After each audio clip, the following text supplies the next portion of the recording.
วิตมีมองมนเกิดมาเป็นคนสมบูรณ์ดับหายเพียงร่างกายไว้ชีวาแต่กุศลผลกรรมทำมาย่อมแปลงค่ากลายเป็นทุนส่งผลให้ทุกคนเวียนวนไม่สูญสุขและทุกข์เป็นไปตามทุนที่พวกคุณได้ก่อทำมา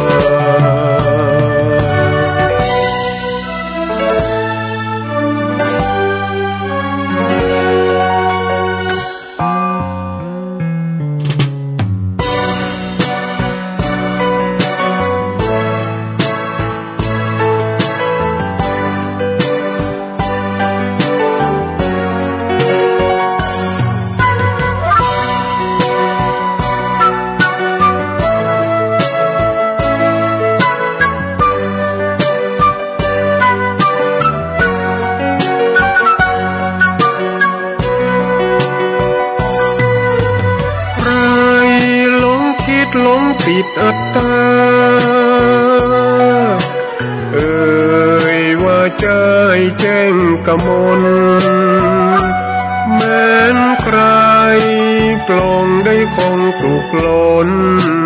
ชีวิตมีมองมนเกิดมาเป็นคนสมบูรณ์ดับหายเพียงร่างกายไว้ชีวาแต่กุศลผลกรรมทำมาย่อมแปลงค่ากลายเป็นทุนส่งผลให้ทุกคนเวียนวนไม่สูญสุขและทุกข์เป็นไปตามทุนที่พวกคุณได้ก่อทำมา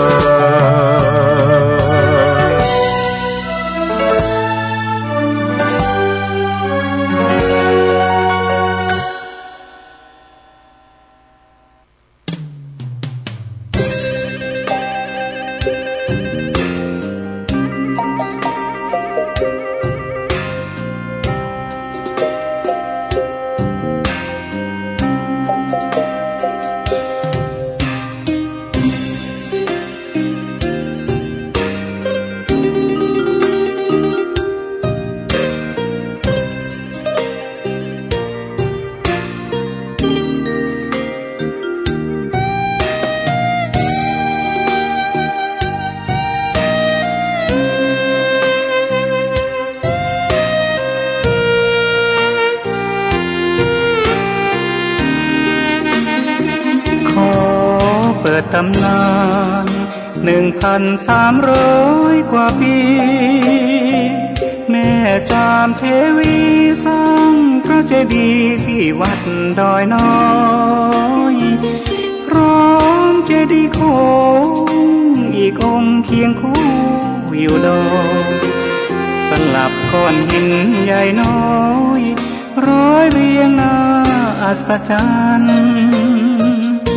พระธาตุสีทองแงนมองฝูงพึ่งทำรังช่างมีมนต์ขลังพลังศักดิ์สิทธิ์บนนั้นกล่าวคำไหว้สากราบสักการะคนลุกคนชัน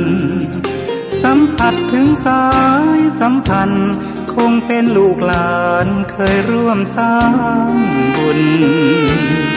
วัดดอยน้อยอยู่กลางยอดดอยโรยต่ออำเภอดอยเหล่าเขตติดต่อป่าสางลำพูนเดินทางปลอดภัยจากเชียงใหม่หรือสายลำพูนยินดีต้อนรับนักบุญมาร่วมสร้างทานบารมีตี3 ตี 4เปิดสถานีฟังตุลุงยองนักเทศเสียงทองชื่อเสียงดังก้องทั่วฟ้าธานีตัวจริงเสียงจริงวัดดอยน้อยแม่จามเทวีต้อนรับญาติโยมที่มีจิตศรัทธามาร่วมสร้างบุญ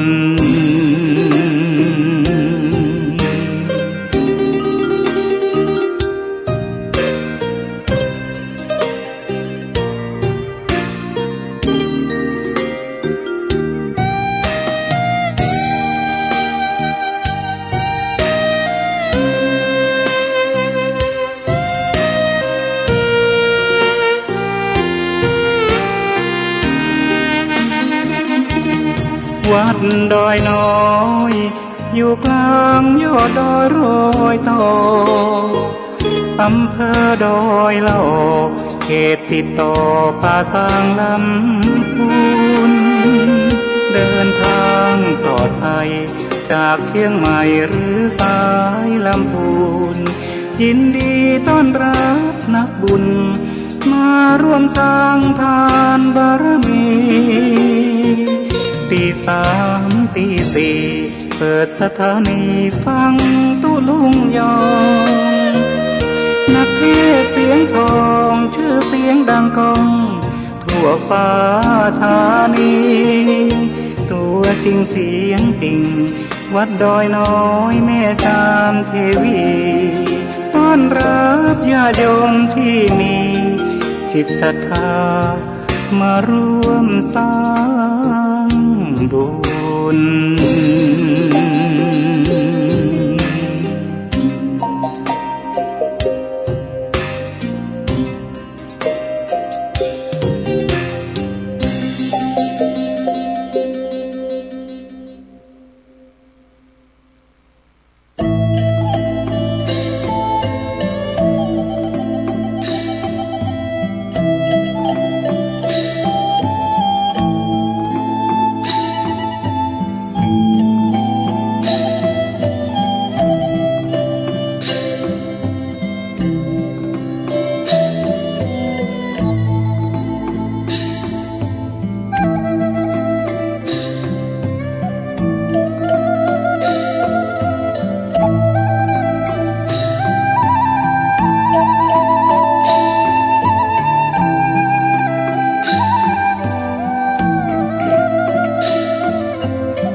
อันความกรุณาปราณี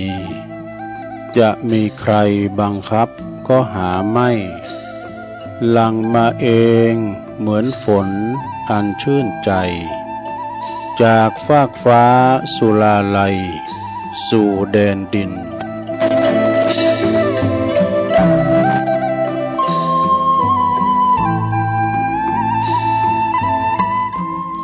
ตื่นเจ้าขึ้นมาก็ยิ้มแย้มแจ่มใสทุกโศกโลกภัยหายไปหมดสิ่งก็ขอความนอบน้อมแด่พระรัตนตรัยอันมีพระพุทธพระธรรมพระสงฆ์เป็นสรณะที่พึ่งกราบแนบไต่ไหวสาถวายความเคารพมายังครูบาอาจารย์ พระมหาเถรานุเถระตันเจ้าคณะพระสังฆาธิการพระภิกษุสามเณรเจ้าจุโตนจุองค์กุวัดวาอารามพร้อมตึงสำนักติภักสงฆ์โดยเจริญปอนมายังบรรดาปออกแม่ออกศรัทธาตันสาธุชนนักศีลนักบุญคุณดีหมู่เฮาเจ้าขาดทั้งหลายบ่ว่าจะเป็นปอหลงแม่หลงปอลุงแม่ป่า ตั้งปีป่าหน้าเอาเนาะศรัทธาตินจองห้องวัดเฒ่าแก่หนุ่มกำใจยิงต่างหลายตื่นจืนขึ้นมาแล้วก็มางมสวามหาโทรศัพท์เครื่องหับพินวิทยุก็ตามก็มาเปิดฟังรายการ รายการนี้เปิ้นตั้งชื่อว่ารายการสเปเหระปากินากะขอนลุงไก่แจ้งรายการเสียงธรรมแสงทองรายการเสียงธรรมแสงทองนี้ก็รับผิดชอบบริหารเวลาดำเนินรายการโดยตนตัวแห่งอาตมาภาพเก่ากระผมตุลุงนันชัยวัฒนาคเสโนแห่งวัดพระธาตุดอยน้อยตำบลดอยหล่ออำเภอดอยหล่อจังหวัดเชียงใหม่ก็มาพบมาปะกันในยามค่ำคืนนอกก่อนแจ้ง เป เป็นอันธรรมะรับอรุณนี่ก็ได้เนาะเปิ้นตื่นมาคุณเฒ่าสวอย่างเฮาตันต่างหลายนี่มันรับนอนเนาะกองหากะมันจะแจกก่อนที่จะแจงก็มาฟังรายการตุลุงเลยเนาะประคับประคองปุ่นตีนฝ้ายยกปุ่นก็ลุกเนอะมันเจ้าอยู่บางคนก็รับละอ่อนเขาเยการมาหมอยเนาะหมออีเนี่ยหมอกอาหารตานี่เด้อ3 โมง 4 โมงมันรับโมนยิงฝุ่นตกสำรับโมนเนอะสะท่าเนาะมันยินมาละแผ่นดินยินมาละฉะนั้นญาติโยมเนาะเมื่อมาปบมาปะกันแล้วก็จะบ่หือกาดแก้วเสเวลาก่อนที่ตุลุงจะได้เไปตังคืนบุญสถานีแต่ละคืนก็มี3-4 คืนโดยกันเด้อพักตอนเจ้านี่5 โมงเนี่ยจะลายกะปี10 กว่าสถานีแต่ก็ได้หมออีก็พอดีละเนาะ3 คืน 4 คืนนี่ก็พอดีแล้วตุลุงก็จะได้สวดมนต์ก่อนเปิดความเป็นสิริเป็นมังกละเป็นมงคลกับตนกับตัวกับขอบกับโคลูกหลานตันเต่าอยู่ดีมีสุขปราศจากทุกโศกโรคภัยขอเจ็บบ่หือมาไก่ขอไข่จะบ่หือมากายได้มีสรีที่คาอายุมันยืนยาวอยู่ก้ำจูปูจาเนาะวรพุทธศาสนาไปเหิงเมื่อนานเน้อพร้อมแล้วก็กราบ1กราบ2กราบ3อิเมนาสกาเลนะพุทธังอภิปูชยามาอิเมนาสกาเลนะธัมมังอภิปูชยามาอิเมนาสกาเลนะสังฆังอภิปูชยามาอะระหังสัมมาสัมพุทโธภคะวาพุทธังภคะวันตังอภิวาเทมิสวากขาโตภคะวตาธัมโมธัมมังนัมมัสสามิสุปฏิปันโนภะคะวะโตสาวกสังโฆสังฆังนะมามินะโมตัสสะภะคะวะโตอะระหะโตสัมมาสัมพุทธัสสะนะโมตัสสะภะคะวะโตอะระหะโตสัมมาสัมพุทธัสสะนะโมตัสสะภะคะวะโตอะระหะโตสัมมาสัมพุทธัสสะอิติปิโสภะคะวะอะระหังสัมมาสัมพุทโธวิจาจาลานะสัมปันโนสุขโตโลกวิโตอนุตตโลปุริสตัมมาสาลาติสัทธาเทวมนุสสานังพุทโธภควาติสวากขาโตภะคะวะตาธัมโมสันติติโกอากาลิโกเอหิปัสสิโกโอปันนายิโกปัจจตังเวทิตาโปวินโยเหติสุปฏิปันโนภะคะวะโตสาวกสังโฆอุจจุปฏิปันโนภะคะวะโตสาวกสังโฆญาญาปฏิปันโนภะคะวะโตสาวกสังโฆ สามิจิปฏิปันโนภะคะวะโตสาวกสังโฆญาติตังจัตตาลิปุลิสายุคาเนอัฏฐปุลิสาปุคลาเอสัมภังกวะโตสาวกสังโฆอาหุนายโยปาหุนายโยตาคินายโยอัญจลิกาลานิโยอนุตตลังปุญญาเขตังโลกัสสติจายันโตโพธิยามุเลสกายานังนันทิวัตโนเอวังตวังวิจัยโยโหหิจายสุจายมังคัลเลอปัลลาจิตตาปันลังเกสิเสปตาวิปุคะเลอภิเสเกสปะพุทธานังอากาปะโตปะโมทาติสุนักตังสุมังคัลลังสมปัมปะตังสุโหติตังสุขโนสุโมโหโตจะสุยิถังพระมจาลิสุ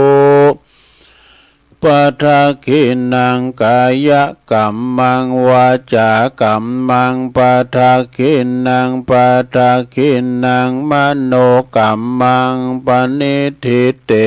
ปัทาคินาปัทาคินานิกัตตวนะลาพันตเถปัทาคิเนสัพพิติโยวิวาจันตุสัพพะโลกโควินาศตุมาเตภวัตวันตรายโยสุขิติกายุโกภวะอภิวาทนาสิลิสานิจังวุตตาปัจจายโนจัตตาโลธรรมาวัฏันติอายุวันโนสุขังปะลังเอาแล้วนอสัทธาญาติโยมต่างหลายตุลุงก็ปิ้นเก้าปิ้นโหนำสวดมนต์ไปปิ้นตีเรียบร้อยก็ขอกุณพาติตาไหลลัตนะผ่านแผ่วพระเกี่ยวเจ้าตั้งสามประการเนาะจงโดนบันดาลมาปกป้องคุ้มครองรักษาวัดวาอารามคงเกี่ยวตั้งสามปกป้องรักษาดูแลครูบาอาจารย์พระสงฆ์องค์สามเณรเจ้าเปิ้นอยู่กับวัดกับว่าเนาะมาสร้างบารมีกึดลำต่ำสร้างวัดวาอารามของเฮาให้การกรุงลุงเริงสะเติงบันงามเป็นเก้าเป็นผู้นำในการคือสร้างห่างแปลงคุดน้ำบ่อก่อกำแป้งสร้างศาสนาหือตั้งมั่นเนาะโจลูกโจหลานมาเป็นหน่อเน้อนาบุญศรัทธาได้มาทำบุญสักการะบูชากราบไหวเน้อแล้วก็พอหลงแม่หลงเขาก็ดีหือมีสุขภาพพลานามัยสมบูรณ์แข็งแรงเด้อหน้าแดงแสงหือกินข้าวลำกินน้ำลุงได้อยู่ปิ้นลมโพลมใสของลูกของหลานกันต่อไปตัวลุงก็ขอปิ้นกำลังอกกำลังใจอีปออีแม่ที่เดินเหินไปไหนมาไหนบ้าใดก็อยู่คนเดียวโดดก็เอาวิทยุเนี่ยเน้อลงเน้อปิ้นกู่ปิ้นกีมไปปอบ้านแม่บ้านก็ดีจะขับรถขับลาออกคุ้มออกโหก็คือมีสติก่อนสตาร์ทรถมันหนักมันหลาย เดี๋ยวระวังตึงรถโตเก่ารถเปิ้นโตยน่ะรถมันนักอย่างบีบินเนี่ยจะไปตั้งอยู่ในความประมาทเน้อก่อนออกคุ้มออกโหออกประตูโหออกซอยออกกองก็ดีเลี้ยวซ้ายแลขวาปลอดภัยแล้วบ่อีกก็ค่อยเร็วขอให้เดินทางแก้วขาดปลอดภัยทั้งขาไปทั้งขากลับเด้อนะเอาละตอนนี้ไปตุลุงก็จักได้เอิ้นไป ตั้งคืนบุญเจ้าของสถานีเดิเปิ้นมีน้ำจิตน้ำใจงดงามเนาะได้น้อมนำเอารายการครูบาอาจารย์นี่ไปออกวิทยุของท่านนะแล้วก็แผ่ผายกระจายเสียงไปหูตั้งบ้านตั้งจองได้ยินได้ฟังกันก็ขอขอบคุณสถานีวิทยุในเครือข่ายที่เปิดรับสัญญาณรายการทำมาส่งเวลาตั้งแต่ตี 3 ถึง 5 โมงเด้อขอขอบคุณสถานีวิทยุคืนพระพุทธศาสนาการศึกษาและวัฒนธรรมของวัดไฟหินเด้อตำบลสุเทพอำเภอเมืองเชียงใหม่ FM 104.50 เมกะเฮิรตซ์โดยเมตตาบารมีธรรมอาจารย์พระครูสมุวิสุวัฒน์วรกิจโจอันนี้เปิดขึ้นหงฟังตั้งแต่ตุลุงทองมาแล้วนะขอบคุณไปไกลเนอะองค์ขลุงในเมืองขอบคุณสถานีวิทยุคณะสงฆ์อำเภอฝางตั้งอยู่ที่วัดพระพุทธบาทอุดมน้ำบ่อสาวาสำนักวิปัสสนา FM 100.25 เมกะเฮิรตซ์โดยเมตตาบารมีธรรมหลวงปู่ท่านพระครูมงคลท่านพระครูสุจิตานุรักษ์เจ้าคณะอำเภอฝางเด้อขอบคุณตัวปีจำเริญโชติธรรมโมลิงสัญญาณก็กล้องสัญญาณไปปิ้นตีเรียบร้อยเนาะพี่น้องฟังไม่อายใส่ปาการก็ฟังกันมากโป่งหลงลายเด้อไปไกลแผ่วไหลน้ำกกปุ๊แผ่วดอยลางบ่ขอบคุณสถานีวิทยุแดนดินถิ่นล้านนาตั้งอยู่ที่บ้านโฮงโง่ตำบลน้ำบ่อหลงอำเภอสันป่าตอง FM 103.50 เมกะเฮิรตซ์โดยคุณรุจิสมบัติเงาคำพี่ไอ้ใต้โหเฮาเนาะแล้วก็ตั้ง2เท่าเฝ้าลานจากน้ำบ่อโลงด้วยเนอะขอบคุณสถานีวิทยุคืนธรรมาของชุมชนวัดห้วยตองซักอำเภอจอมตองเนอะตำบลโขงเปาอำเภอจอมตอง FM 98.75 เมกะเฮิรตซ์โดยเมตตาบารมีธรรมอาจารย์พระครูวาปีวรมณิเตอร์โซนไต่สายแต่ก็ฟังตั้งแต่เพลงบักเก่าเพลงลูกทุ่งบักเก่ามาละขอบคุณสถานีวิทยุมนเสียงธรรมจากอำเภอแม่แจ่มวัดบุผารามเด้อ FM 106.25 เมกะเฮิรตซ์โดยเมตตาบารมีธรรมหลวงปู่ท่านพระครูมงคลวิสิทธิ์เด้อหลวงปู่ใหญ่เจ้าคณะอำเภอแม่แจ่มเด้อขอบคุณตังตุปีท่านพระปลัดอุทัยตึง2อุทัยตัวเด้อขอบคุณสถานีวิทยุเน็กเนลเรดิโอ FM 96.75 เมกะเฮิรตซ์ตั้งอยู่ที่บ้านจงตำบลทุ่งกวาวห้างหุ้นส่วนจำกัดอนุสรณ์เรดิโออำเภอเมืองปานจังหวัดลำปางเด้อขอบคุณสถานีวิทยุชุมชนคนเหนือเขื่อนตั้งอยู่ในบ้านดุงดำอำเภอฮอดจังหวัดเชียงใหม่ FM 90.75 เมกะเฮิรตซ์เนอะขอบคุณสถานีวิทยุเพื่อการศึกษาและพัฒนาอาชีพเรดิโอเน็ตเวิร์ก FM 103.00 เมกะเฮิรตซ์อำเภอเมืองปานอำเภอเมืองจังหวัดลำปางขอบคุณสถานีวิทยุเรดิโอเน็ตเวิร์ก FM 99.50 เมกะเฮิรตซ์วิทยาลัยเทคโนโลยีเพื่อการจัดการกฟผ.แม่เมาะลำปางแล้วขอบคุณคืนใหญ่คืนโรงเฮาวัดบุญญาวาสวิหารเด้อขอบคุณสถานีวิทยุวิทยาลัยสงฆ์นครลำปางวัดบุญญาวาสวิหารเด้อ FM 106.50 เมกะเฮิรตซ์โดยท่านดร.จิรศักดิ์ปันลำท่านผู้อำนวยการสถานีวิทยุเฮาเด้อขอบคุณดร.แอมหรือว่าดร.พัชริยาฟองจันตาฝ่ายวิทยุลิงสัญญาณไปพี่น้องตั้งเมืองลำปางเขลางนครเปิ้นก็ฟังกันมากโป่งหลงลายเนอะแผ่พายกระจายเสียงไปถึงเมืองเถินพุ่นน่ะเมืองเถินแล้วก็พี่น้องบ้านไกสีคำเรดิโอนะบ้านนาเหลืองนอกอำเภอเวียงสาจังหวัดน่านเด้อ FM 12.50 เมกะเฮิรตซ์นะอันนี้ก็เป็นรายชื่อรายนามของเจ้าของสถานีทุกคืนที่เปิ้นได้เกาะกล้องสัญญาณนำรายการ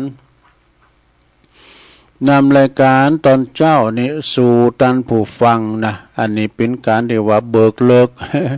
เป็นรายการแหลกที่มาโตปินที่มาน้อมนำเอาสิ่งละอันพันละน้อยมาจำหน่ายจ่ายแจกคือสถาได้ฟังกันเนาะสุสังละพะเตปัญญังฟังโดยดีก็ยอมเกิดปัญญานี่สดาปัญญาจากการฟังเพราะว่าห้อมเคยฟังก็ได้ฟังแล้วก็มั่นอกมั่นใจนะสิ่งใดคาบแข็งสงสัยก็จะได้เข้าใจมาเด้อตุเจ้าเขาเอาเปิ้นก็ครูบาอาจารย์เปิ้นก็เสาะหาสรรหานะเอามาเล่าสู่จู้กันฟังให้พี่น้องศรัทธาได้ฟังกันเนาะศรัทธาญาติโยมทั้งหลายก็มาพบมาปะกันนี่ก็ตรงกับวันนี้เป็นวันพฤหัสวันพัดที่15เด้อ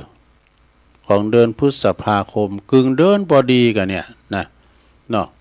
ศรัทธาบัดนี้เขาเข้ามาพฤษภานี่กึ่งเดือนแล้วเด้อเพราะว่าวันนี้วันที่15แล้วนี่เพราะฉะนั้นก็ศรัทธาญาติโยมทั้งหลายมาพบกันวันที่15พฤษภาคมพุทธศักราช2568โอ้วันเวลาลงเลยผ่านไปโวยช่วงเวลาที่ว่าเดือนเมษาพฤษภาห้อนเนาะแล้วก็บางทีบางแห่งก็ฝนตกฝนโปรยปลายลงมาก็จุ่มเนื้อยินใจยินอกยินใจแผ่นดินยินแล้วดับปิดฝุ่นมาของแล้วอีน่ะดับปิดฝุ่นมาแล้วก็ศรัทธาญาติโยมก็แผ่นดินก็จะยินมาแล้วอีน่ะศรัทธาญาติโยมเนาะเอาละเมื่อมาพบมาปะกันแล้วก็บ่ให้การแก้วเสเวลาจะน้อมนำเสนอกุศลกรรมบท10อย่างของนวโกวาทนี่นวโกวาทในฉบับมาตรฐานชั้นตรีนะนักธรรมชั้นตรีนะแต่ขอคิดขอทำเป็นโมนกุศลกรรมบท10อย่างนี่ก็จัดเป็นกายกรรม3จัดเป็นวจีกรรม4จัดเป็นมโนกรรม3เด้อจัดเป็นกายกรรม3นี่มีอย่างปานาติบาตข้อ1เด้อปานาติบาตปานาติปาตาเวรมณีก็เว้นจากการทำชีวิตสัตว์ให้ตกลงไปเนี่ย2อทินนาทานาเวรมณีนะเว้นจากการถือเอาของสิ่งของที่เช่าของไม่ได้ให้ด้วยอาการแห่งขโมยเนี่ยลักจกของเพิ่นนะอทินนานี่นะ3มุสาวาทาเวรมณีกาเมนะสุมาณกาเมสุมิจฉาจาราเวรมณีเด้อเว้นจากการประพฤติผิดในกามนี่3อย่างในเป็นกายกรรมเด้อต่อไปจัดเป็นวจีกรรมมี4อย่างธรรมะมีอย่างเฮปลัมก็คือ1มุสาวาทาเวรมณีอันนี้มีการว่าพูดเท็จนะจุหลอกเปิ้นได้ตกเบเสของน่ะ5อันเจ้าข้อ4เนาะต่อไปข้อที่5นี่ปิสุณวะปิสุนายะวาจายะเวรมณีก็คือหมายความว่าเว้นจากการพูดส่อเสียดพูดส่อเสียดเนาะแล้วก็6นี่พลุสายะวาจายะเวรมณีเว้นจากการอู่กรรมหยาบนี่นะ7สัมภปลาปาเวรมณีก็คือเว้นจากการพูดเพ้อเจ้อนะเปิ้นว่าพูดเพ้อเจ้อพูดส่อเสียดเองนะอันนี้เป็นวจีกรรม4มี4อย่างเด้อสดาแล้วก็ต่อไปจัดเป็นมโนกรรม3ทำแล้วมโนกรรม3นี่ก็เป็นข้อที่8นี่ก็คือว่าบัลลบอยากได้ของเขา1บาพยาบาทปองไล่เขา1บชอบตามเห็นชอบตามครองธรรม1นี่เปิ้นว่ากรรม10อย่างนี้เป็นทางบุญควรดำเนินการนี่10อย่างนี่นะกรรมบท10อย่างนี่นะควรดำเนินการนะกุศลกรรมบทตรงกันข้ามกับอกุศลกรรมบทผู้ประพฤติ ปฏิบัติย่อมประสบความเจริญไปสู่สุขติแน่นอนจบสถานวโกวาทเนาะเอามาปิ้นขอไปมาเล่าสู่จูกันฟังไปศรัทธาญาติโยมทั้งหลายตอนนี้ไปจะน้อมนำเอาคติธรรมกันเนอะศรัทธาคติธรรมจะอู้เรื่องความเป็นความตายเนี่ยคือว่าจะไปมันจะว่าเป็นมงคลเนอะศรัทธามันเขาว่าเป็นมงคลอยู่เฮาน้อมลำลึกนึกถึงวันนั้นตุลุงได้เตธรรมมะบรรยายเรื่องงานอย่างก็เนี่ยเมื่อแรงวันนั้นนะเป็นวันนึกถึงความตายอาจจะมาแก่ตนเนี่ยนะมีแก่ตนเนี่ยวันนั้นเป็นธรรมของตุอุ้ยหลวงปู่ปุณปันปุญญาธรรมโมติดไปแต่โรยาวมันก็ได้แล้วก็โมนนะเป็นคติธรรมอันนี้ก็เป็นคติธรรมมันก็ได้ลองฟังบ่เนสนาเด้อคติธรรมเดินเกิดแก่เจ็บตายมนุษย์ของเฮาคุณเฮาเนี่ยนะมีในร่างกายเฮาหมดเฮามีเกิดแก่เจ็บตายเป็นติดต่างเด้อวันและคืนลงไปเนอะศรัทธาญาติโยมทั้งหลายวันคืนในลงไปคุณเฮาทั้งหลายต่างบ่ายหน้าไปสู่ความตายโดยการทุกคนอันนี้ปิ้นอันบทสวดนะเป็นอุดเรื่องความตายในหลวงเด้อไปตกใจนะไปตกใจปิจารณาปิ้นมรณสติคำสอนเด้อผู้เจริญทั้งหลายนี่ร่างกายของคุณเฮานี่บ่มีแก่นสารมั่นคงอันใดแต่ว่าคือบ่ปรากฏอยู่นานเท่าใดเนอะอุปมาดั่งสายฟ้ามันแมบนี่สายฟ้าแลบออกมาแล้วมันก็พลันหายวับไปกับท้องฟ้าฟ้าแมบมันจะแมบจึงด้วยโทษกันแมบจึงกับบรมต้องตามไฟฟ้าและประหยัดไฟกาฟ้าแมบมันนึงแจงลึงเนาะสะท้ามันแมบกำนึงมันก็อยากเขาถ่ายรูปก่อนมันมีเฟซเนาะมาบเนี่ยแล้วเพิ่นก็มีต่อไปแถมบทหนึ่งบอกว่าสัตว์โลกในถูกมัจจุราชนะรอเพราะว่าคอยกันนำอยู่นี่มัจจุราชอันว่าความตายมาอยู่ตั้งหลังเขาเนี่ยซะนะถูกความแก่ชราล้อมประชิดไว้แล้วทั้งเด็กและก็ทั้งผู้ใหญ่ทั้งหญิงทั้งชายทั้งคนเขลาและคนฉลาดนี่ทั้งคนมั่งคนมีคนอยากจนเขียนใจล้วนมีความตายดักหน้าอยู่ด้วยกันทั้งหมดทั้งสิ้นแต่กันเนาะคุณร่ำคุณรวย คุณสวยคุณหล่อคุณขี่ริ้วขี่เลคุณทุพพลภาพนะคุณผิดคนผิดการมีความตายดักรออยู่แล้วศรัทธาจูงเอาเว้นนะคือหยังเว้นนะก็คือธรรมะ เอามาส่องว่าดูเว้นนี่ก็คือธรรมะได้แก่ความหูความหันส่องดูร่างกายอันนี้นะทั่วถึงทั้งภายในทั้งภายนอกนะก็จะหันว่าร่างกายของเฮาเนี่ยปางเปล่าวางเปล่าทั้งข้างนอกทั้งข้างในนี่สาระเวลาหูนะเพราะว่าเฮาหูเวลาเฮาบ่หูเวลาตายวันเกิดเฮาหูเด้อสะท่าเด้อ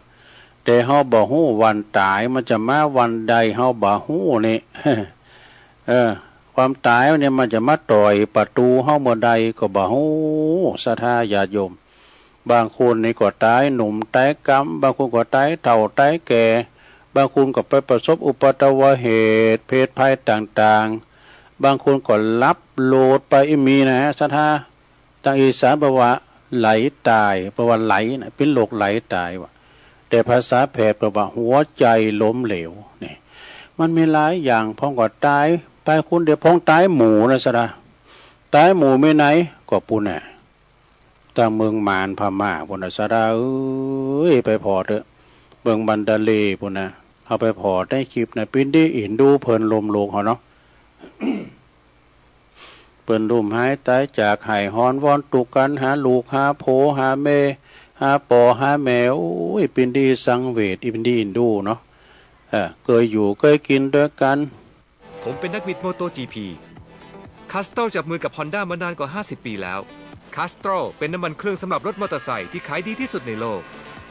Power One ใหม่อัตราเร่งที่เหนือกว่าท้าให้ลองเกยไปสวาหากินไผจะไปหูว่าความตายมันจะมาดักรออยู่ตั้งหน้าเนี่ยอันนี้จังได้เด็กเนาะมันบ่ฮู้แต่ตึกเปิ้นถล่มได้ไหมเอ้ยสะท่า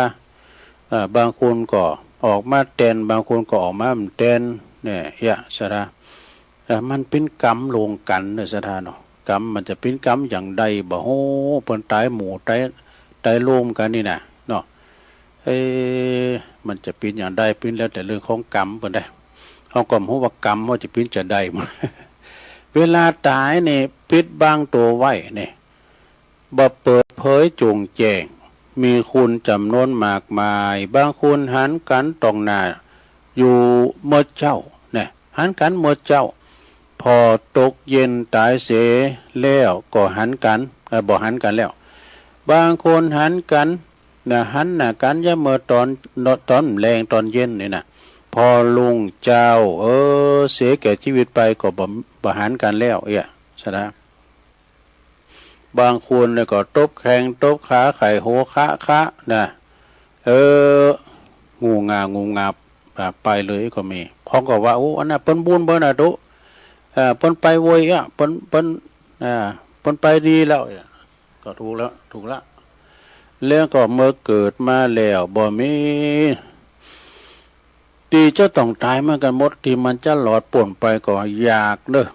ในขณะที่ยังมีชีวิตอยู่เนี่ยนะหลวงเอ้ยก็ต้องประสบกับความตุกภัยต่างๆภัยมาหลายอย่างภัยที่มันโด่งดังทั่วโลกนี่ก็คือปัทภีภัยคือแผ่นดินไหวเนี่ยสะท่าดังไปทั่วโลกอย่างเมืองมารเมืองพม่าเพิ่นโอ้ยต่างประเทศต่างๆเพิ่นก็ยื่นมือเข้ามาโจยก็เพราะว่าอินดูเพิ่นน่ะเนาะเนี่ยทางที่ว่าบ้านเมืองเพิ่นก็ไม่ใช่พอสงบนะเพิ่นก็ช่วยเหลือกันไปแล้วก็เป็นเพิ่นว่าชีวิตเป็นของที่ประสบที่อยู่ชีวิตเป็นอยู่และสมบัติเดี๋ยวก็ทำบุญเกิดเมื่อเกิดมาแล้วก็ต้องมีแต่ต้องตายเหมือนกันเนี่ยในขณะยังมีชีวิตอยู่ก็ต้องประสบกับความทุกข์ภัยต่างๆชีวิตความเป็นอยู่แล้วก็สมบัติมากมายทั้งหลายที่มีเป็นสิ่งที่บ่เที่ยงแท้แน่นอนนี่เป็นอนิจจังทุกขังอนัตตาในโลกเด้อชีวิตของคุณเฮานี่นะเกิดแก่เจ็บตายแล้วแต่ไผแต่มันไปอันนี้เป็นหนังสือแปลนะลงเด้อตุได้ก็มีการเรื่องตายตุตนได้มากูก็เรื่องตายในปีนี้ใจอ่อนน้อยไปใจอ่อนมาพิจารณาไปตามสังขารนะลงเด้อเนาะความตายใกล้เข้ามาเสมอทุกระยะลมหายใจเข้าออกเป็นของเต็งแต่แน่นอนจึงควรที่จะรวบรวมกุศลธรรมกุศลทำคุณงามความดีไว้ในใจกุศลอกุศลนี่บุคคลทำไว้เท่านั้นที่จะติดตามเฮาไปประดุจดังเงาติดตามตนตัวเฮาไปจะนี่แหละ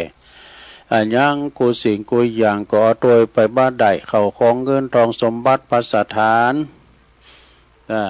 ปีนเข่าของเงินทองก็เอาตัวไปมได้ทรัพย์สินสลิงข้านบ้านจองหอเฮิรนรถก้ามสังกาเอาไปตัวมได้นะอันทรัพย์สินถิ่นฐานทั้งบ้านช่องอีกเงินทองไล่นามหาศาล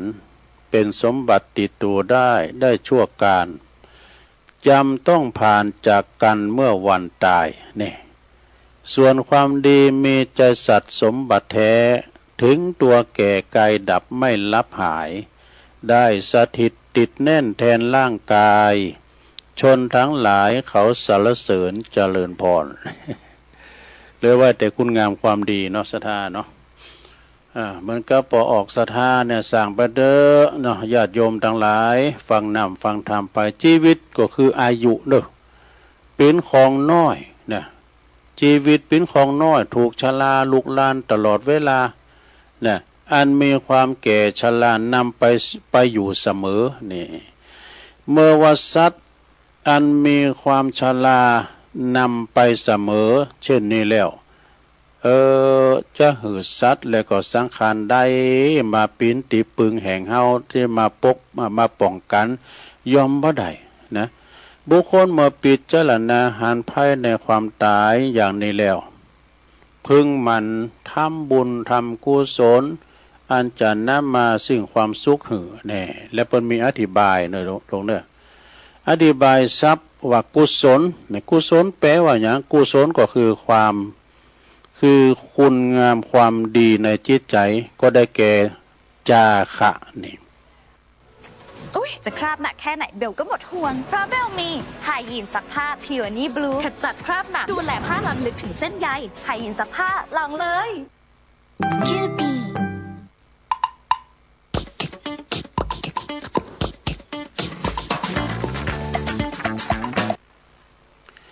จาคาในแปลว่าหยังความคิดเอื้อเฟื้อเผื่อแผ่ให้เมตตาล้อก็คือความปรารถนาอยากคือเขามีความสุขแล้วก็ปัญญาก็คือความหูแจ้งหันจริงเนอะอันนี้เปิดอธิบายซับนี่นะต่อไปความชั่วอันบุคคลใดกระทำแล้วโดยตนเองบุคคลนั้นก็ยอมเศร้ามองโดยตนเองนี่บุคคลใดทำชั่วนะความชั่วอันบุคคลใดได้กระทำโดยตนเองนี่บุคคลนั้นยอมเศร้ามองเองนะสะดาความชั่วอันบุคคลใดบักกระทำแล้วโดยตนเองบุคคลนั้นก็ยอมบริสุทธิ์เองนี่ความบริสุทธิ์ความบริสุทธิ์เป็นของจำเพาะตนเป็นของจำเพาะตนสุทธิอสุทธิปัจจตังอันคนอื่นจะมาทำแล้วก็หือคนอื่นบริสุทธิ์นั้นบ่ได้นะสาธาตลาบได้ตีความชั่วนั้นยังบ่หือผลน่ะคนพาลก็ยอมกึดไปว่าความชั่วก็เหมือนน้ำผึ้งมันไปมีอย่างอันความโชว์ความสังโมเนี่ยนะมันจะพานไปนะคนพาลเมนะชาติบดเดียวนะเปิ้นจุเปิ้นหลอกก็นะมาฟังกรรมทุเจ้าอ่ะเนาะหมดนะฮกหมดนะจีเนี่ยมิกันไปก็เดินกันไปหานั้นกระทะทองแดงอย่ามาตุ่มไอ้อื้อมาถึงว่าไปได้ฝืดมีหมดนะฮกมีห้องอาบ้ายมันยังสักอย่างแล้วมันต้องมาจุมาหลายก็แล้วเนี่ยขี้เรามาหนึ่งฟังดูฝรั่งอังกฤษเนี่ยเปิ้นขืนเอาพาโลเปิ้นขืนยานอวกาศไปโลกประจันเพราะว่าหันสวรรค์สักเช่นว่ามันเกิดปูนเกิดลูกมีปีนไปบ้าได้เนาะมันถึงเจอว่ะอันคุณพาเนี่ยฟังกรรมมาปุโตมาแปลงกำโฟกแปลงกินนี่มาว่าอีกคุณพาเนี่ยได้มันเจอก็เลี้ยวไปนะลูกเนาะมันยื้อคุณเจอไปยื้อตลาบได้นะความชั่วยังไม่ให้ผลคนพาลมันยอมบ่เจอคนพาลยอมกึดไปว่าความชั่วนั้นเหมือนกับน้ำผึ้งมันไปมีหยังก่อเนาะบางคนก็ว่าตายแล้วก็ศูนย์มีเกิดมันมีความหันพิษแผกแตกต่างกันไปบางคนเนี่ยตายแล้วมาก็ถึงเกิดมาเป็นคุณน่ะ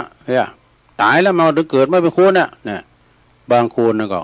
คุณเฮานี่นะตายแล้ววันไปไหนไปเหี่ยววันก็ถูกมันหรอกคุณเฮานี่ละมันยื้อเนี่ยตายแล้วมันเหลืออย่างก็เหลือก็ขี้เต่านะมันกึดไปปูนบางพ้องก็กึดไปสูงกว่านั้นคุณเฮานี่นะเนี่ยกันตายแล้วไปอยู่บุญก็ไม่พออยู่ยังปูนก็ลูกค้าเทวดากึดไปปูนหรอกเมื่อว่าคุณพานเนี่ยเมื่อนั้นคุณพานยอมประสบกับความตุกเนี่ยกันว่ามันเจอน่ะเจอว่าบาปมีจริงบุญมีจริงมันเจอน่ะถึงบาปปรากฏถึงจะหู้สึกเนี่ยสนิมเนี่ยมันเกิดขึ้นกับเล็กเนอะเปิ้นว่าสนิมเกิดขึ้นบนเล็กแล้วยอมจะกัดกินเล็กนั้นไปชั้นนั้นชั้นใดกรรมชั่วอันบุคคลกระทำแล้วยอมปิ้นเคิงนำเขาสู่ทุกขติฉะนั้นแหละนี่ อันนี้จะอธิบายเปิ้นมีขออธิบายมันกลางเลยเปิ้นมีตัวหนังสือน้อยอธิบายไปแถมว่า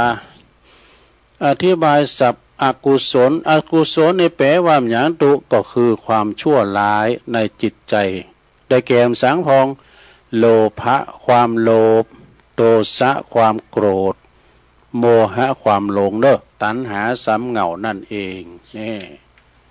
เอาต่อไปหนังสือแปลนะลงเด้อนี่นะเปิดเป็นสูตรอภิธรรมแล้วเอามาแปลนะอันนี้เอากัดแปลกำไทยนะเปิ้นแปลเรียบร้อยแล้วนะตอนตุลุงเจ้าว่ามาแปลคนน่ะเปิ้นแปลไว้เรียบร้อยสัตว์ทั้งหลายก็จักต้องตายเสมอกันหมดนี่มีไผเป็นอมตะอยู่ชั่วนาตาปีเพราะเหตุชีวิตมีความตายเป็นที่สุดนี่สัตว์ทั้งหลายจักเป็นผู้รับผลแห่งบุญและบาปตามกรรมที่ตนได้ทำไว้แต่กันเนาะหมู่ชนผู้มีการงานอันเป็นบาปยอมไปสู่นรกนี่ส่วนว่าหมู่ชนที่มีการงานอันเป็นบุญก็ไปสู่สุขติโลกสวรรค์เพราะเหตุนี้ตัณสาธุชนผู้มุ่งหวังจะพบปะสุขความสุขในภพนี้และภพหน้าจงมันทำแต่กรรมอันดีอันงามกุศลกรรมคือกรรมขาวเด้อคือบุญกุศลเถิดเพราะบุญกุศลยอมเป็นที่ปึงของสัตว์โลกทั้งหลายทั้งภพนี้และภพหน้าปุญญานิปรโลกัสสมิงปฏิฐาโหนติปานินังบุญจะติดตามเขาไปทั้งโลกนี้และโลกหน้าเพราะนั้นมีขออธิบายซับในตำกามหลวงคนพาลคืออะไรคนพาลก็คือผู้ที่อ่อนด้วยสติปัญญาผู้ไม่รู้ความจริงเนี่ยคนพาลนะย่ามันหัวเนาะมันหัวนะตายแล้วไปไหนตายแล้วก็ไปเหวพวกอ่ะ คุณเอาแล้วตายแล้วก็ต้องเกิดมาเป็นคุณแหมเนี่ยสวรรค์มีมรณะหกมีกำฟูแปลงกินอ่ะ ดึงว่าไปได้เพื่อคุณพาลเลยนะบุญกับบาปต่างกันอย่างไรบุญนะก็หมายถึงความการทำความดีที่ก่อให้เกิดประโยชน์สุขต่อตนเองและผู้อื่นเนอะบ่เบียดเบียนไผบ่มีความเบียดเบียนไผอยู่กันไปกินกันไปตามบุญตามกุศลเปิ้นทุกโศกเศร้าเหงามองมาก็ไปอันหือกินหือตานเปิ้นด้วยกันเนาะอันสัตว์ตกทุกข์ได้ยากก็เอาเข้าปลาอาหารให้มันกินไป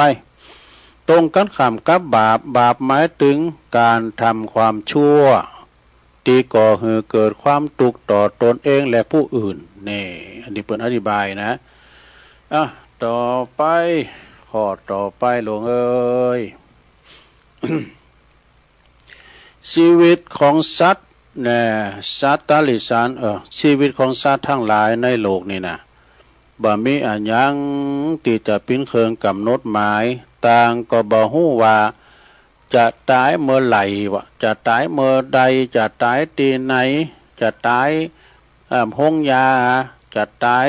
น้ำตากลางตั้งกลางตุงกลางหน้าห้อมหู้หรอกแต่ตายเมื่อใด7 วันนี่มันถึงตายแต่มันจะตายวันใดจะตายบุญโคค้อมมาบุญเต๋อนะในหอในเฮอนะลูกหลานแวดเฝ้าหายฮอนวอนตัวไอ้มันบ้านแหน่ซะท่า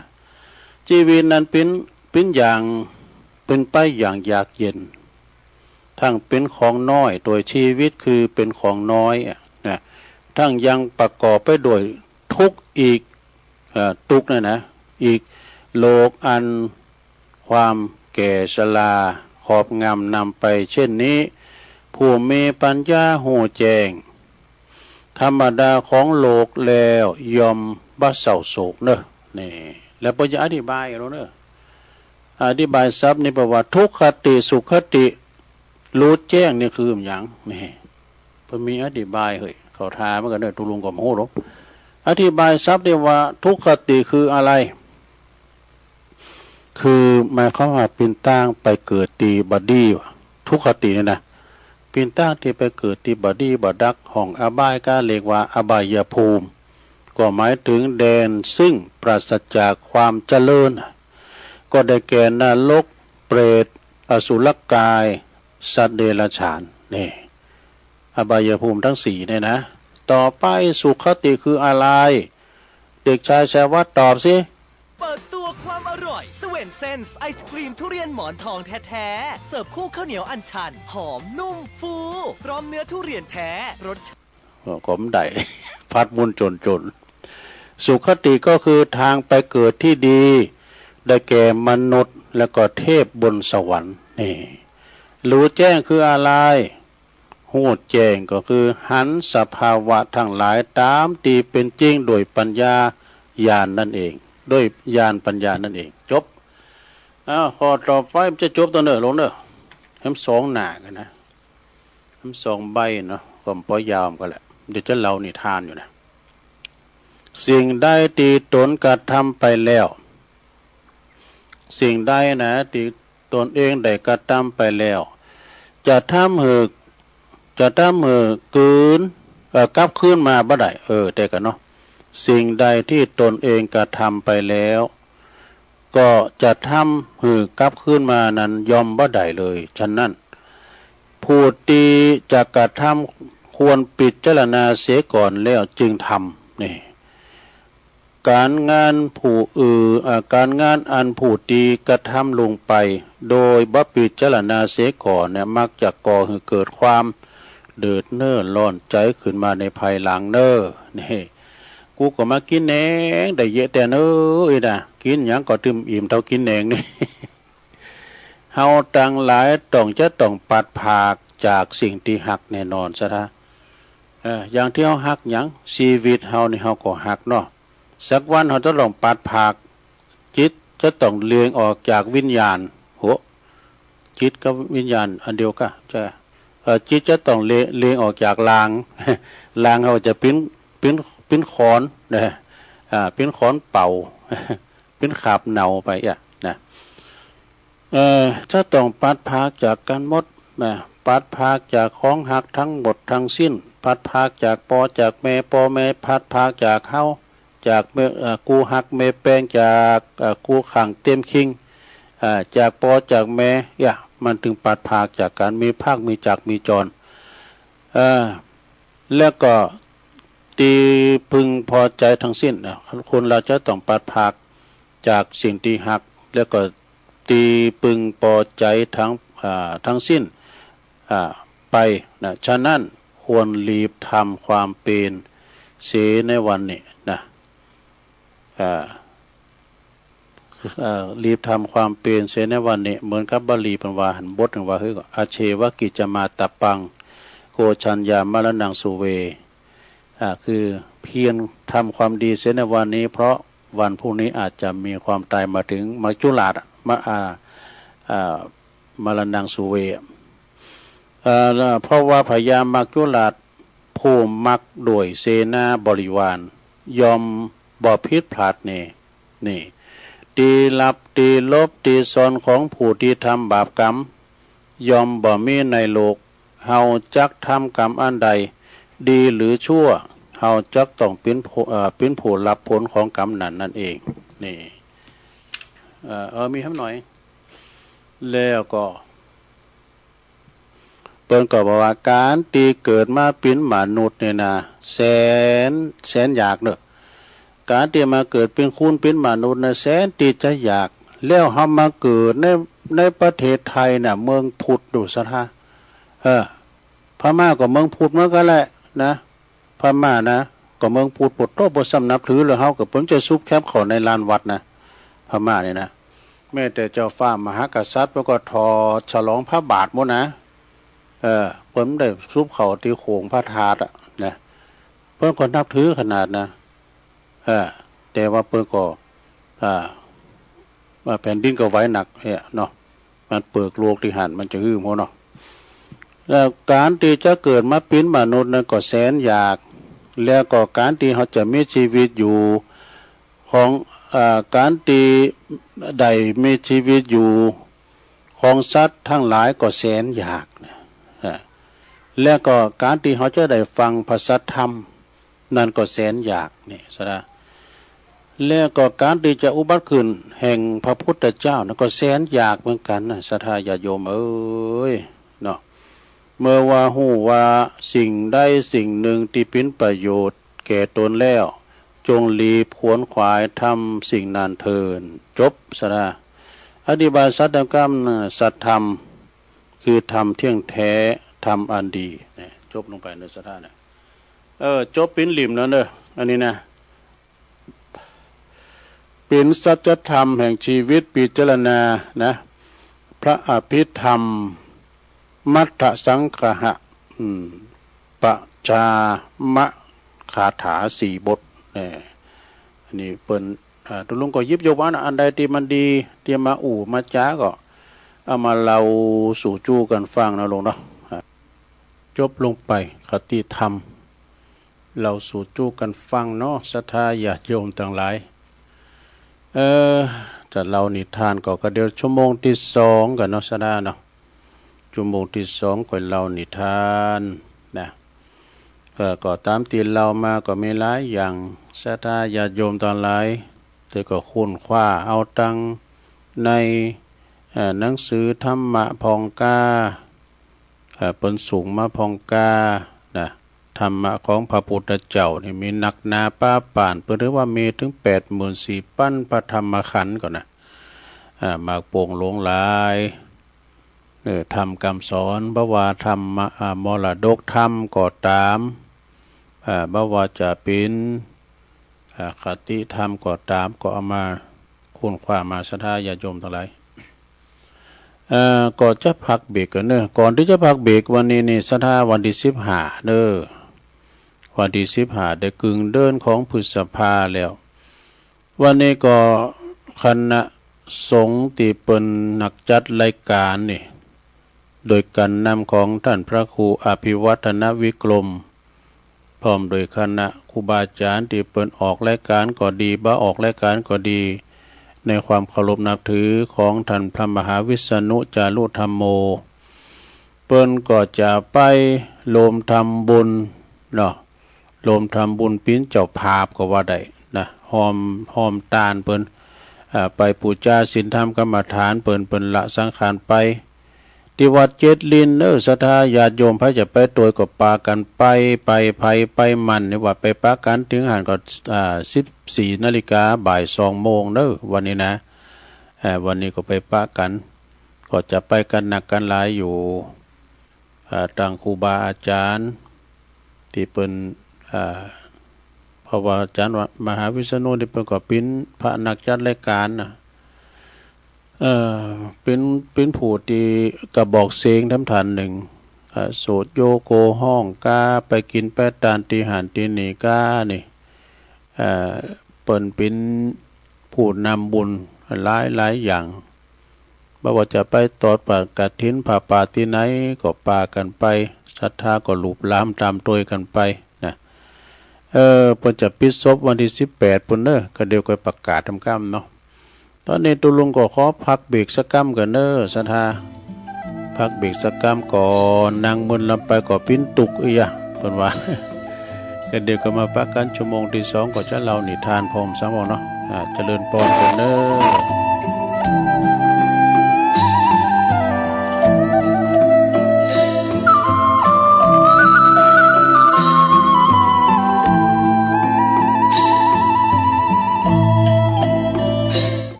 เอาแล้วศรัทธา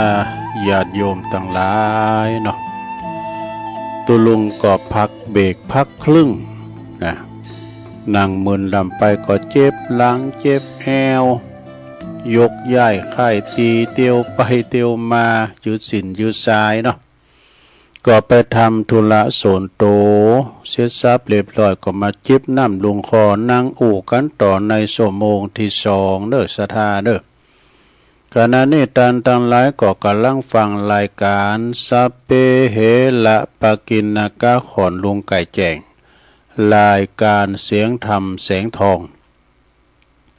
ดำเนินรายการโดยตุลุงยองก็มานางอู่นางจ้ากับพอออกศรัทธากันไปวันพัด